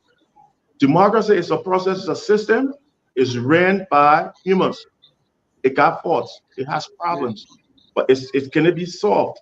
Is it better than coup? Yes. And when I spoke of, it's very important. When I spoke of getting information from back home, I said there's some information that we're not privileged. We're not privileged to read in the news or on the social media that people will give you when you talk to people on the ground back home. How passionate, how it affects them. That's what I was alluding to. So I didn't say I was better informed than anybody here. I don't know you. I don't know where you get your information. I'm just telling you. If you talk about watching social media and people dancing in the ring and saying they won't be rescued, I'm also telling you, I'm talking to people, real people on the ground, who are telling me all the contrary to those things. Thank you, so don't hold my word and say Mr. Greaves sitting here and think he's better. And Mr. Sirleaf, if you want to debate, if you want to debate, I want to debate you. Yes, I want to debate you. Yeah, Yes. I like the right. way you always come, Mr. Greaves, and said it. Oh, I You like God. to do always it too. alluding to things that I didn't say. Yeah, Always making Let's me let's want Yes. let's to do, be let's do the always debate. having Because it's can we I'm pontificate. move I not want on, to part of debate please? any, you. Hold on, I'm not guys. part Hold of on, any guys. political party, but I Thank can you. give you the Thank you. fact from Honorable a Greaves, let's pragmatic stop that perspective. fight. You've gone 5 The minutes. ruling party, the Cuban part, always have the advantage. So Thank you. when you want to take them on the power, 5 you got to be minutes, wrap it constructive. up too. Thank you, Mr. Greaves. 1 Thank you. minute before, Okay, I man. wanted to quickly respond to this.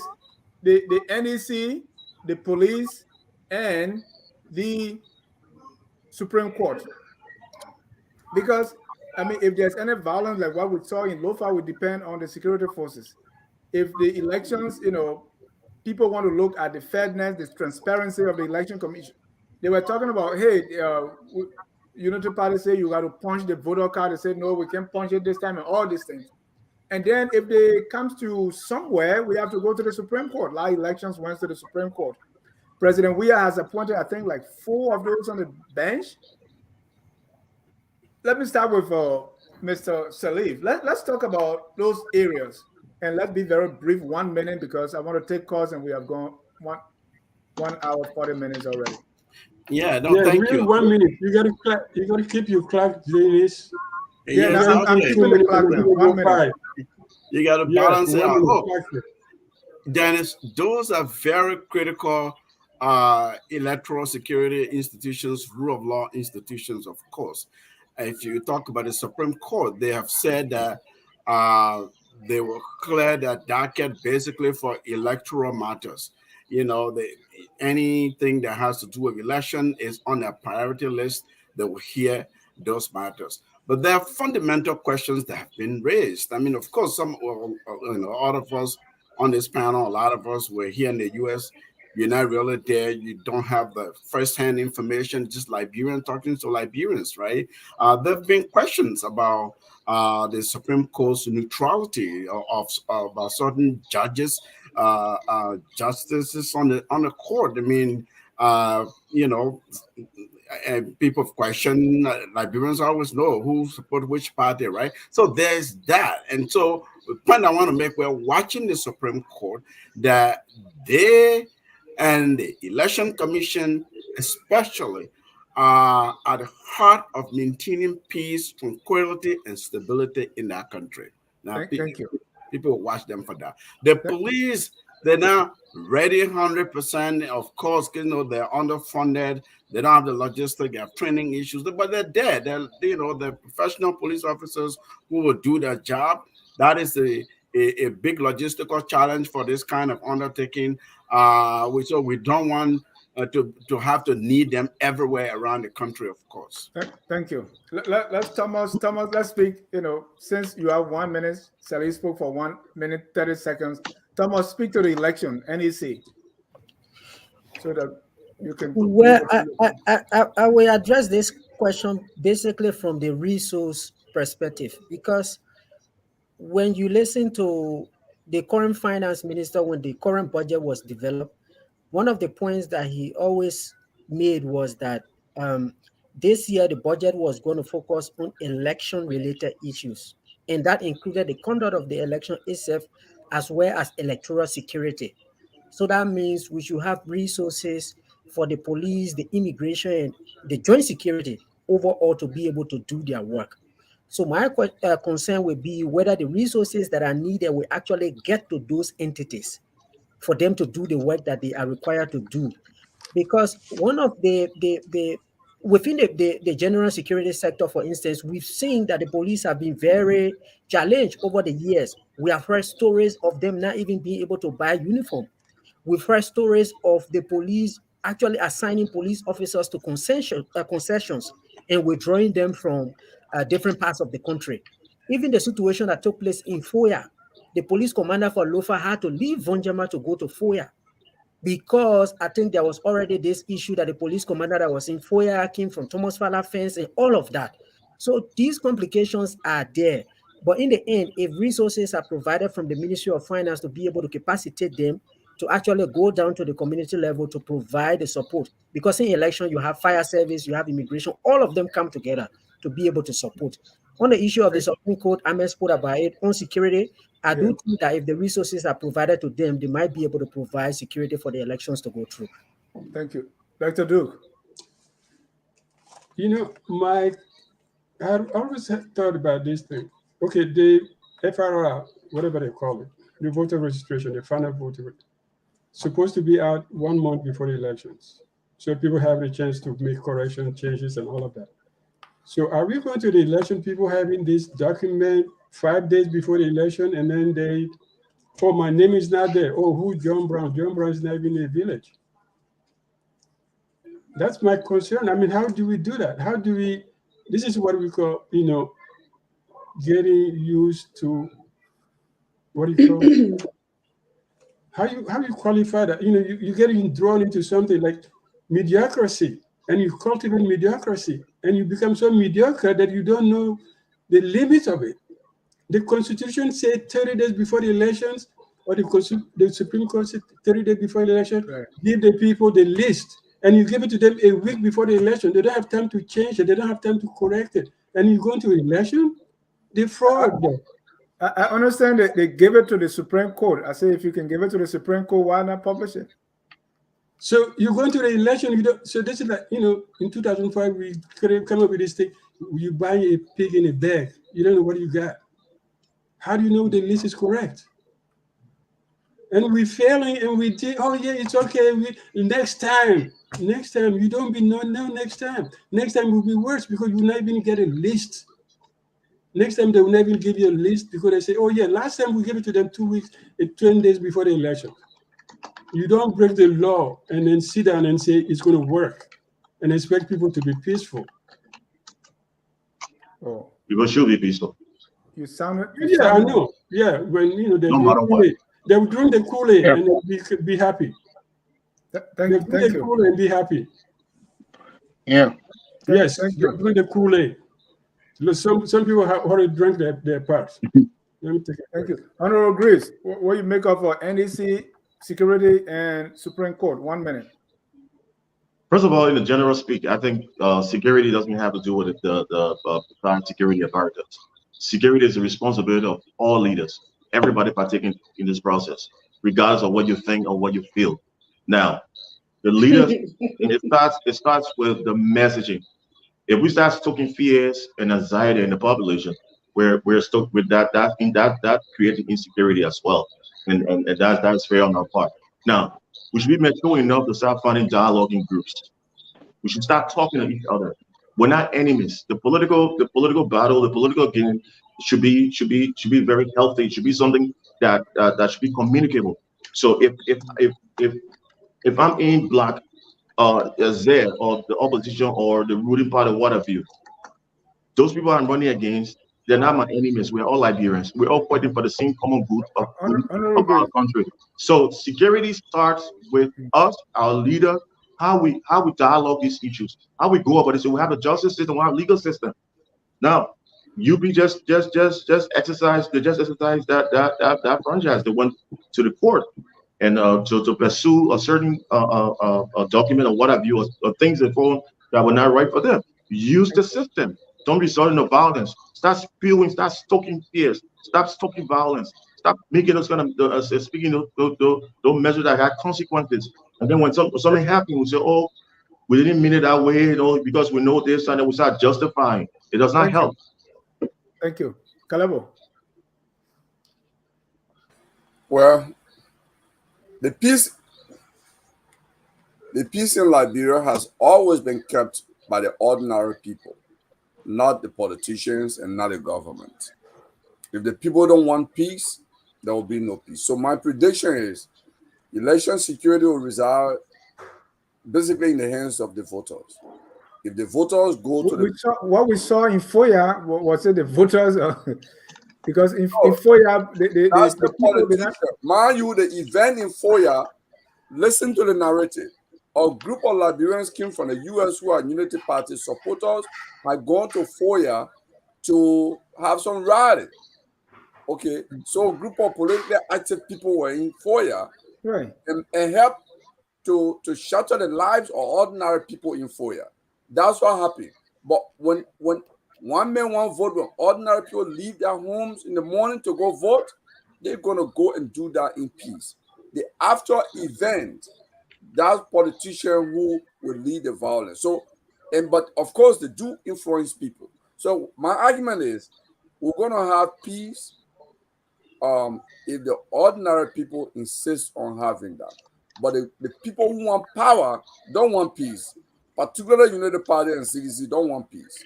So we need to find a way to resist them. Other than that, there will not be peace. Because those two people, the 6-year-olds and the 12-year-olds, will never concede to each other. They will fight each other until death. Take it from me. It's just a fact. Their utterances speak for itself. Thank you. Carl, we're talking about the NEC, the Supreme Court, and security. I'm going to start with security. I mean, any 100-level political science student will tell you that the fundamental responsibility of any government is security, public safety. Anyone will tell you that. To have two people sit here and say otherwise is shocking to me. The government has the power to arrest. The government has the power to raise military, police, all of these things. The government is responsible for public safety. Personal responsibility is one thing, but legal and constitutional responsibility to protect the public falls on the government. The reason countries exist at all is because they need the protection of a government. So unless we have no government, we can take the act of governance into our own hands. This is anarchy. The government's responsible to protect the citizens. This is why civics is important. This is why civics is important in the education system. And as far as net goes, and as far as many things go, when you have a repeated exhibition of gross negligence and incompetence on the part of people appointed and given the responsibility to do things that they're not capable of doing, it causes those of us who watch them over and over again fumble the ball and fail miserably at their basic tasks. It makes us not feel comfortable or make too confident in their ability to deliver free and fair elections. Even if they don't rig the elections, the Constitution's already been violated. They haven't produced a voter roll. They violated the Constitution in so many ways already. This is the supreme law of the land. How much confidence are you going to have in people that aren't even following the legal process leading up to the elections that they're going to even tally votes correctly? Thank you.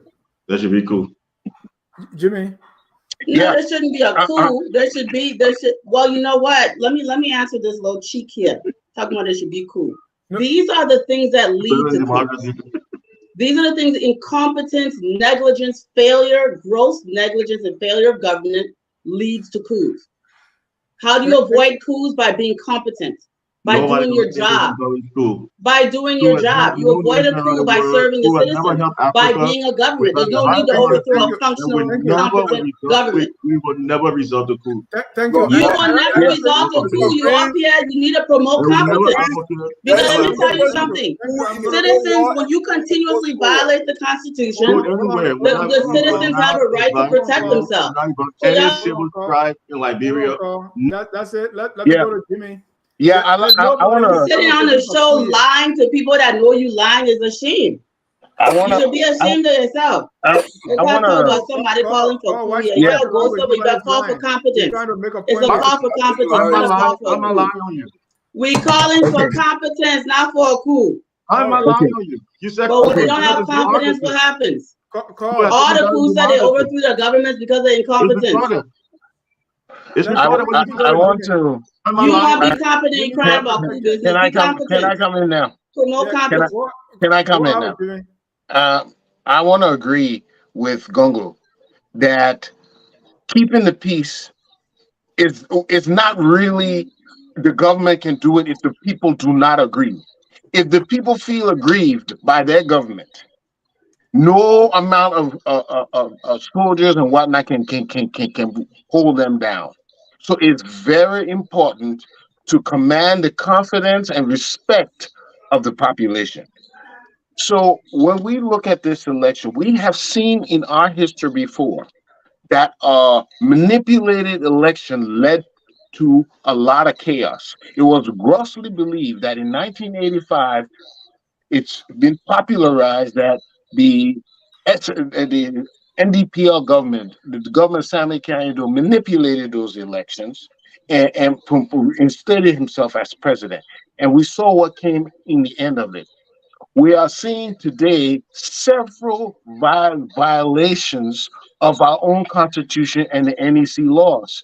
There's been no justification for this. There's been no reason given. I do not see political aspirants getting involved in that. Look at the census.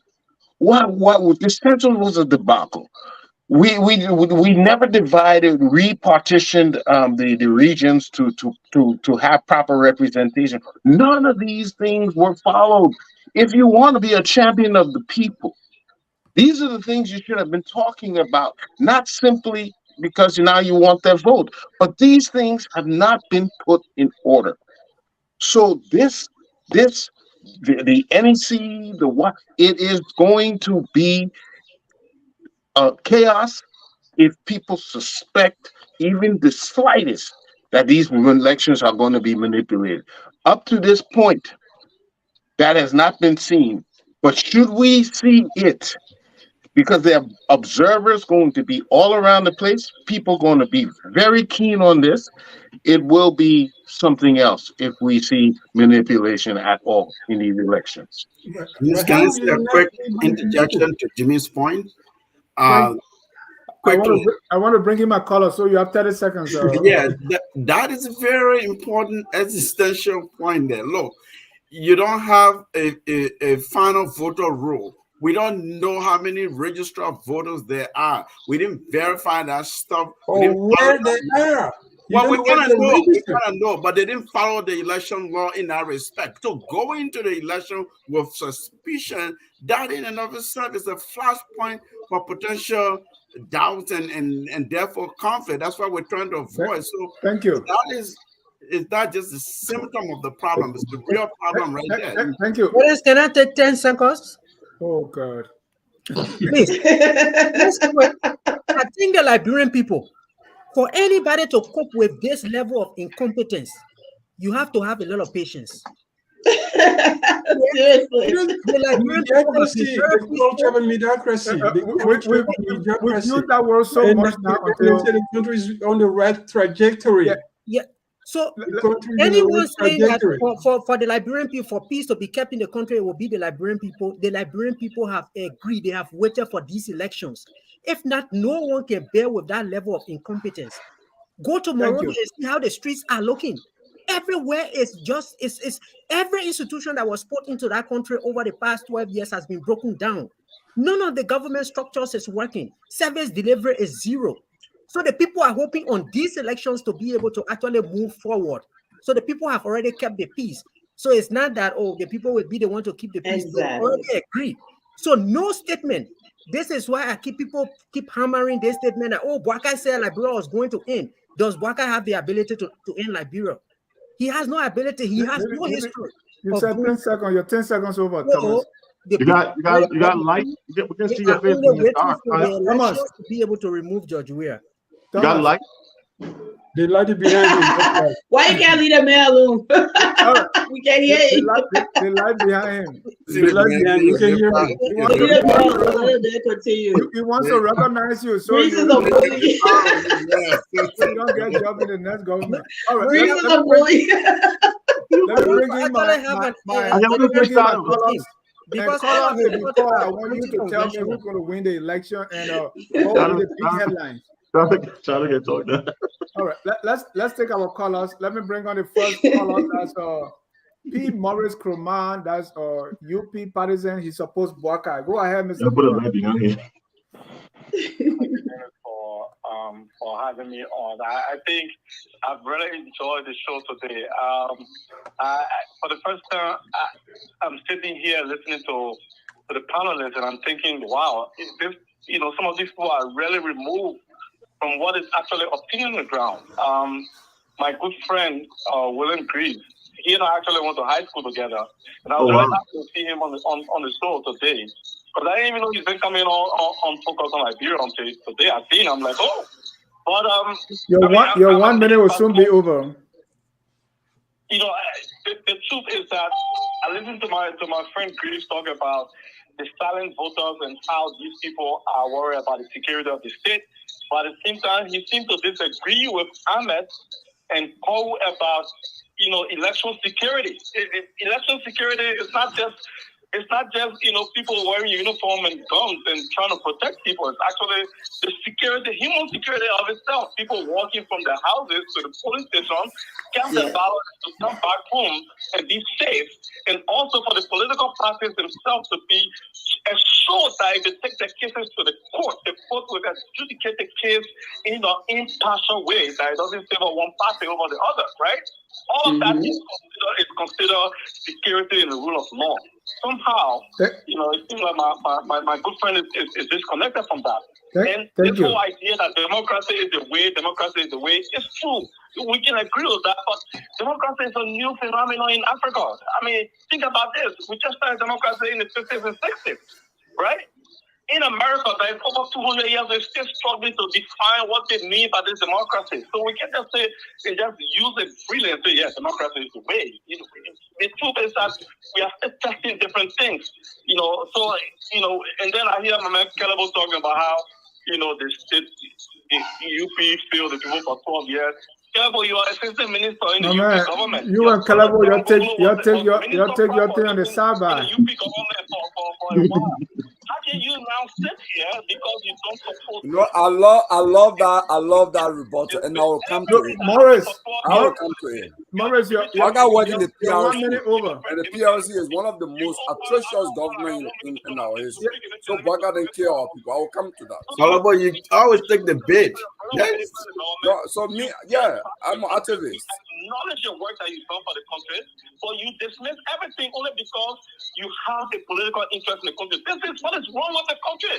Thank you. You have to acknowledge your work. 100% right, Morris. Acknowledge it to say, okay, whatever UP did in 12 years, we're building upon those things. But if we can't just say, yeah, dismiss everything, they're angry. You know, Thomas kind of said that things are going bad.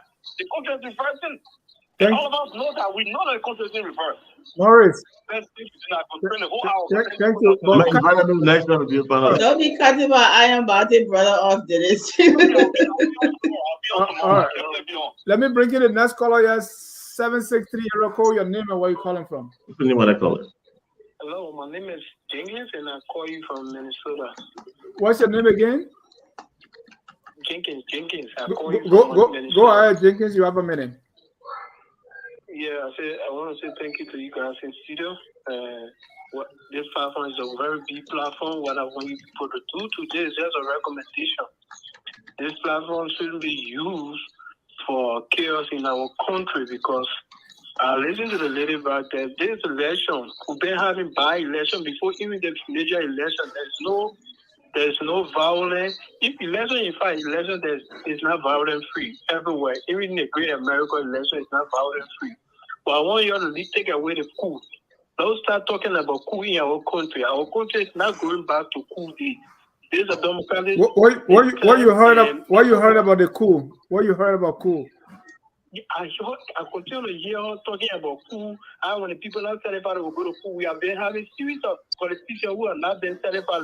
They left Charles Brodsky to Unity Party today. They just went to election. They just went to the court, and the court ruled, and we are going to our election peacefully. My sister, I just want to beg you. Don't forget about talking about coup and talk about the coup in your party, whether you support the CDC, you support the Unity Party, what they can bring to the table. That would be the best thing. Thank you so much. Thank you. Livingston, quickly. You have a minute.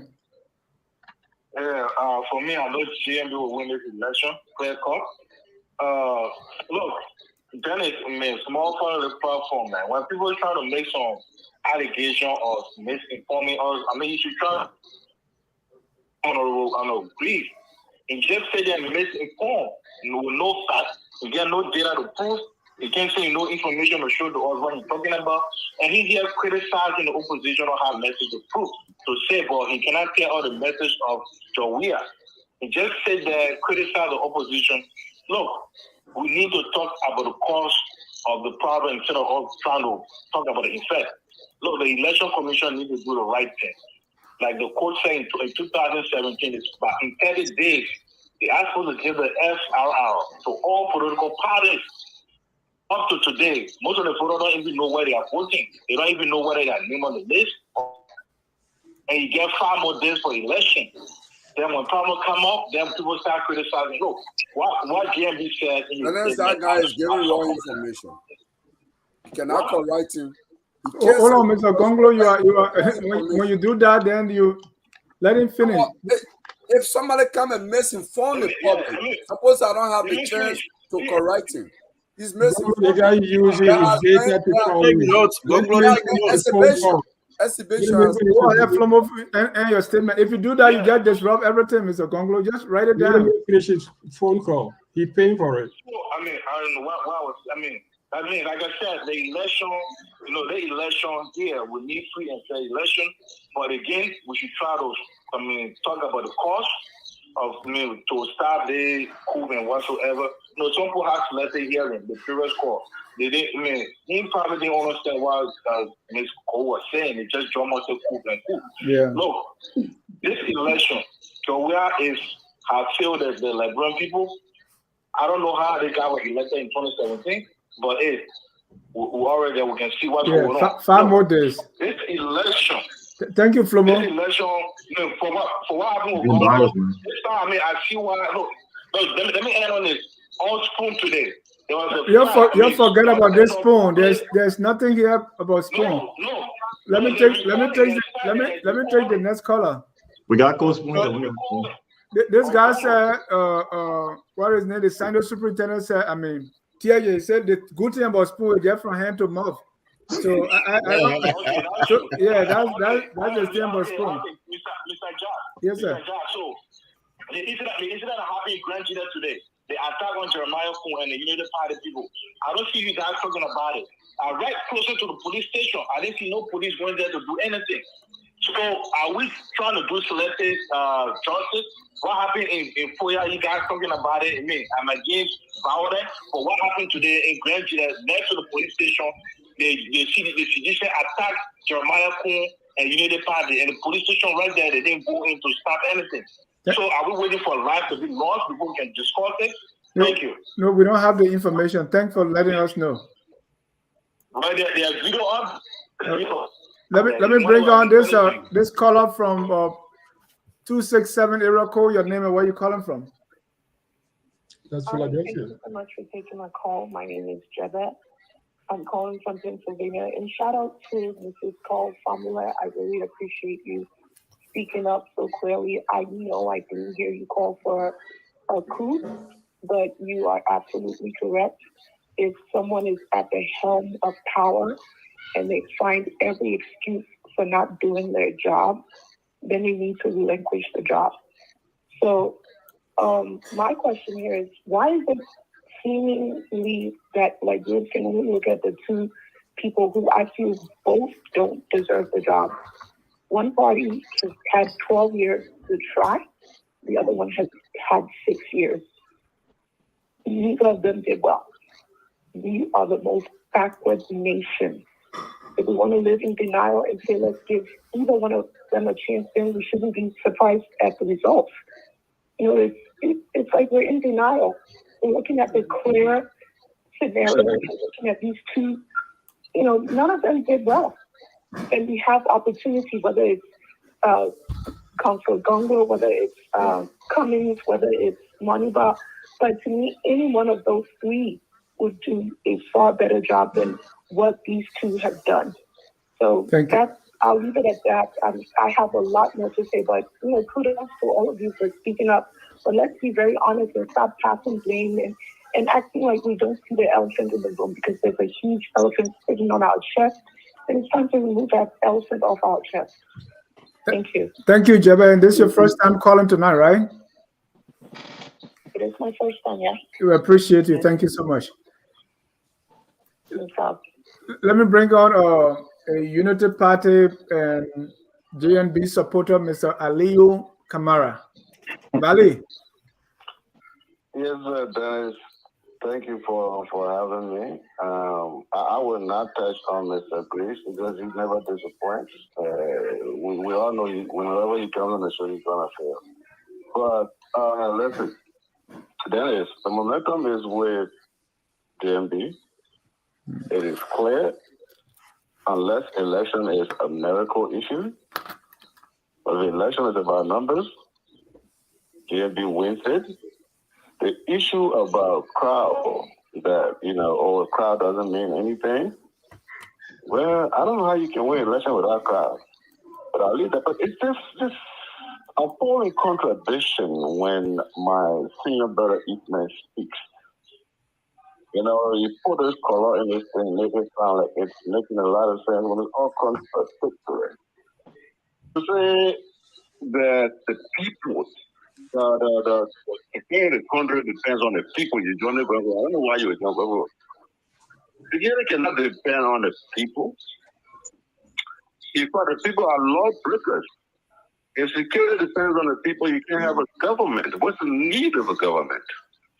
Okay?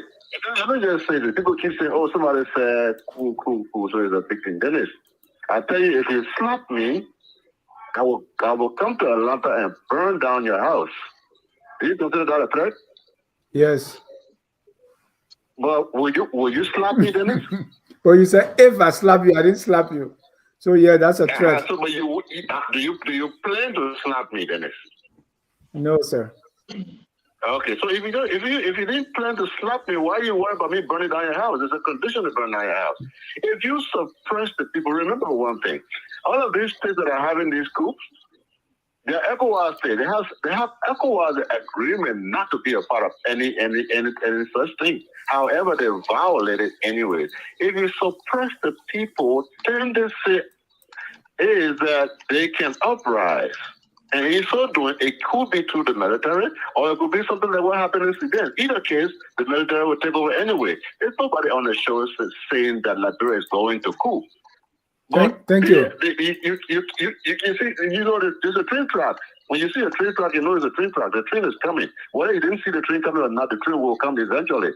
So don't do the things that would make people do something, crazy. Okay? Thank you. Hello, I enjoy the show. Mr. Gwego, one more thing. Thank you, Valley. For over 6 years, Mr. Gongloe used government car from Monrovia to Nimba for over 6 years. For over 6 years, this man never bought one government car for his pocket.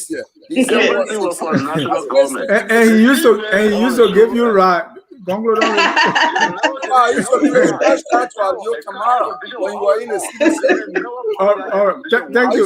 Scratch card to Alio Kamara. Thank you. Let me take the last caller, and it is. Alio are coming for you. Let me take the last caller here, and surprisingly, that's Evans Morris. Evans, go ahead. Thank you, Mr. Jai. Hello to the panelists. Headlines after the elections: nobody reaches 50+1. Run-out schedule between Yeyia and Boyka. That would be the headlines. But let me make my comment quickly. What a dynamic show today. It's been one of the best, Tough Talking Thursday in a very long time. Very, very great show. But I would have to agree with Mr. Greaves slightly here. And I will be on Niger specifically because the reason Niger coup was so egregious is because this guy was elected. He was constitutionally within his term when he was ousted. When you have people like, Ouattara and the former president of Guinea who extended or were trying to extend the term or actually extended the stage, a coup may be deemed necessary because they were outside of the constitutional mandated term for the office. So the Niger coup was actually egregious because, like President Yeyia, if the country is performing poorly and you think you can take enough, a coup is justified to remove a president who has a constitutional mandate, that's wrong. And I think that's what perhaps Mr. Greaves was trying to pinpoint on Niger because he was constitutionally elected and he was serving his term. Like, let's take Ghana, for example. Ghana is in economic ruins right now. But the president still has his mandated term. The people are not going to kick a coup. They're just waiting eagerly for elections to pick the next president. And that's one of the fundamental traits of democracy is to wait for the elections time and pick your next leader. So thank coup you. are distracted. They are they tend to step to disrupt a nation. Coup should never be tolerated unless it's a despot or a dictator. And President Weah is not a despot or a dictator. Let's wait for elections and vote our conscience.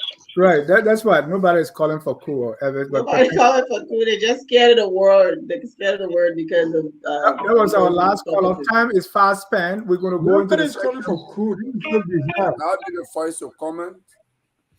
But don't create the conditions for coups. Don't create, then if democracy. And then you won't be none. Don't start none. There won't be none, right? Coups are not necessarily bad. Coups are not necessarily. Let's go into this segment. Yes. Wednesday or Thursday morning. What will be the headline? The drop of democratic government is no justification. If it's democratically elected, but sometimes democracy is a lie. We're gonna have part two. We're like 2 hours now. Over 2 hours. Yeah. What will be the headline for Wednesday or Thursday morning? So then I gotta run. Carl, what will be the headline Wednesday or the Thursday? Headline is going to be somebody other than Weah won the election, or it's going to second round. So this is what I'm going to say also. About 2 weeks ago, and this is my now 8-year-old daughter. She was still 7 2 weeks ago, and she asked me why I named her Adama. I said, you were named after a Vi princess, and she said to me, oh, and she says, I'm a princess. I said, of course you're a princess. You're a descendant of royalty. And she said, well, if I'm going to be a queen when I grow up, I'm going to make sure I'm very nice to the people, because I don't want them to rise up against me. And I froze. That 7-year-old child talking to me, I froze. And I told my husband, I said, did you hear what just came out of her mouth? He said, yeah, like mother, like daughter. The point here I'm making is, if a 7-year-old knows, I'm going to be very nice to the people in her simple language, her simple understanding, so they don't rise up against me. What's going to happen on October 10th? People will rise up. And not violently. They'll do it through the ballot box. It's going to be clear. The people are not happy. Thank you. And then can I say my Tabata and go or no? No, don't go yet. Just do the headlines, because we got to do the Tabata. Dr. Dukule, your headlines for Wednesday or Thursday morning. You're the most senior journalist here. Friday morning headline: still awaiting result from NEC. Total silence on the election. Friday morning. I'm not talking about Wednesday. I'm talking about Friday morning.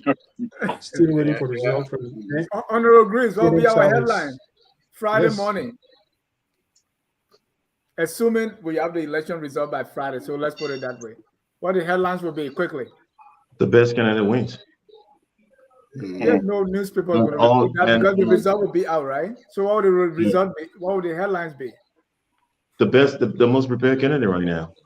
And that happens to be from all taking bias aside and not identifying with any one group.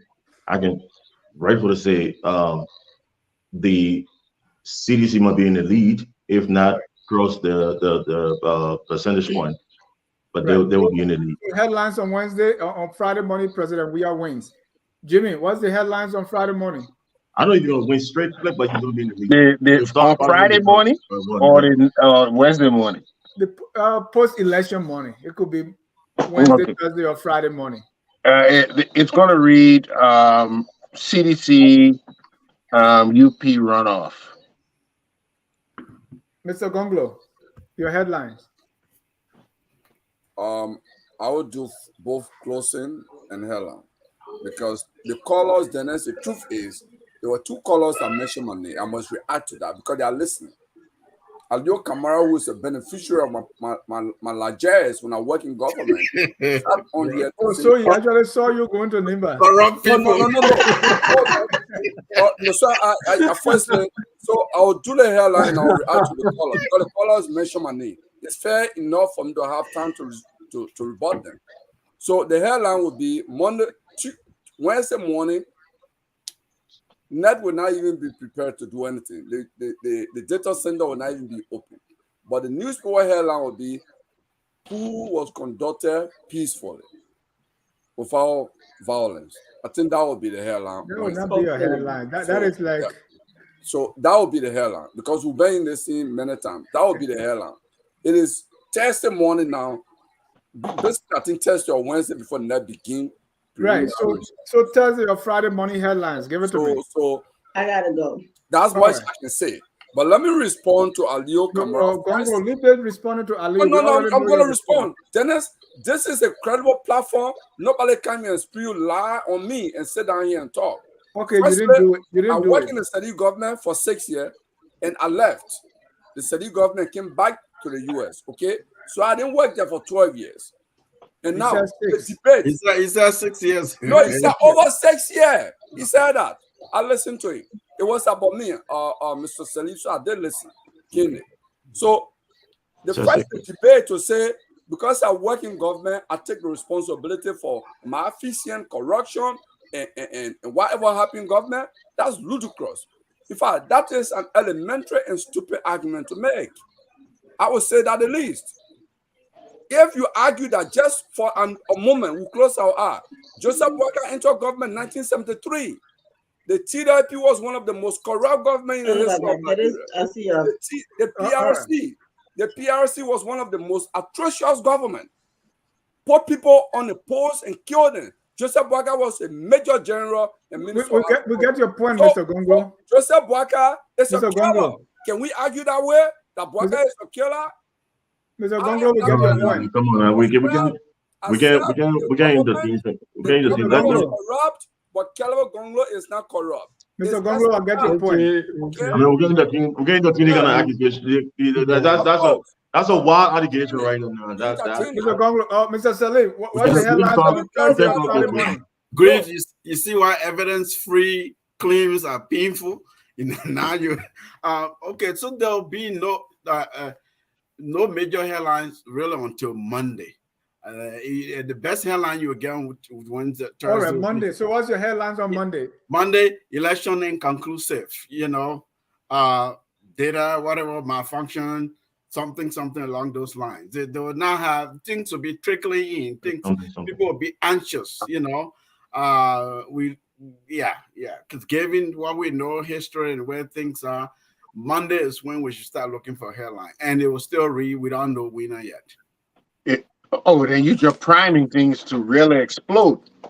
Well, I'm not priming things to explode. I'm telling you, based on how things have been set up, we will not really know anything significant until the following week. So look for your real exciting headlines on Monday. Yeah, I'm asking you now for that Monday headline, Mr. Sirleaf. Inconclusive, no winner yet. We don't know. Next is still figuring out.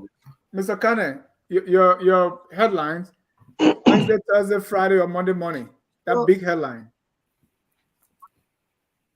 The headline is going to be, I mean, I hear people say that the NEC will not have concluded, but for the fact that the ballots will be counted and the top three will be given the record of count, you will see that political parties as well as the media will be able to draw some data from there to inform the headlines. And that headline is going to be that Joseph Walker is going to be in the lead ahead of George Weah in the first round. I mean, earlier there was the question about where the momentum is. I think in Liberia's election, for me, I actually do pay attention to the songs that people sing. Just give me 1 second. We're finished with that. Let me read a few headlines.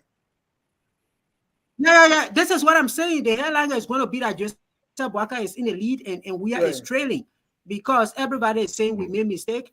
And then the other song that you have to pay attention to is the one that is saying everywhere Joseph Walker goes, they will say our real power is here, our step power is in Warren.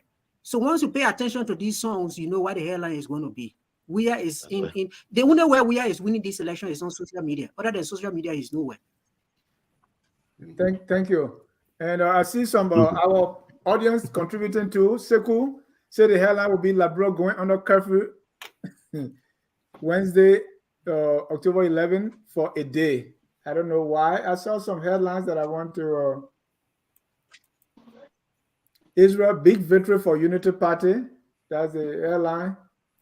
Sam Wallow, Joe Boakai leading the pack as the highest vote getter in round 1. And so on and so forth. Well, gentlemen, we But Dennis, before you call this call, we're almost out of time. yes.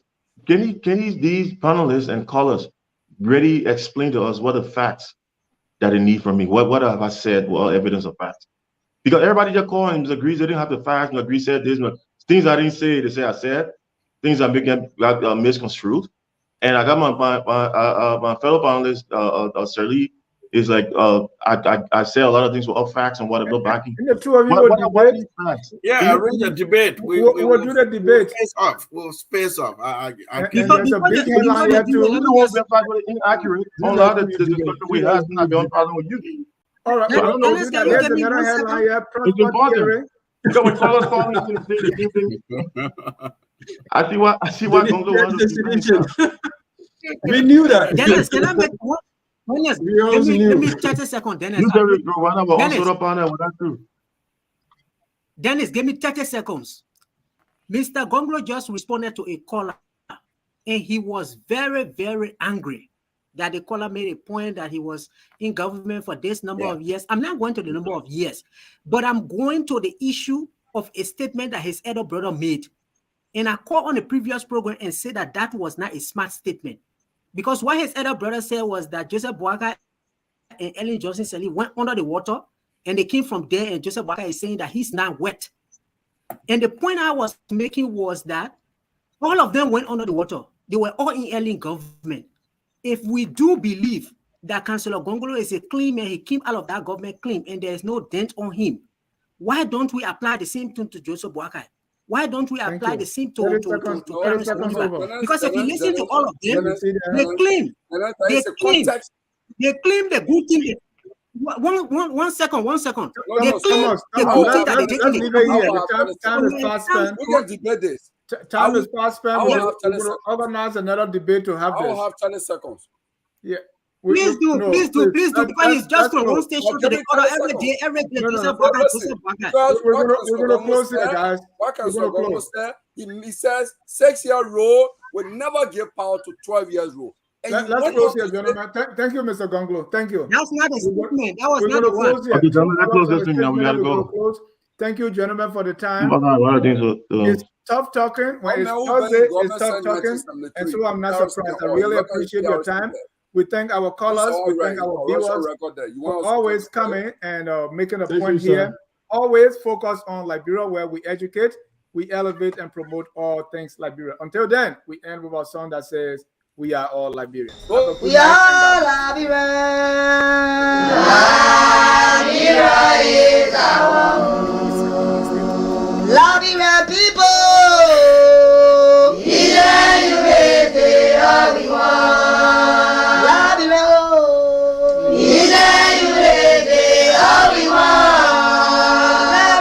Liberia.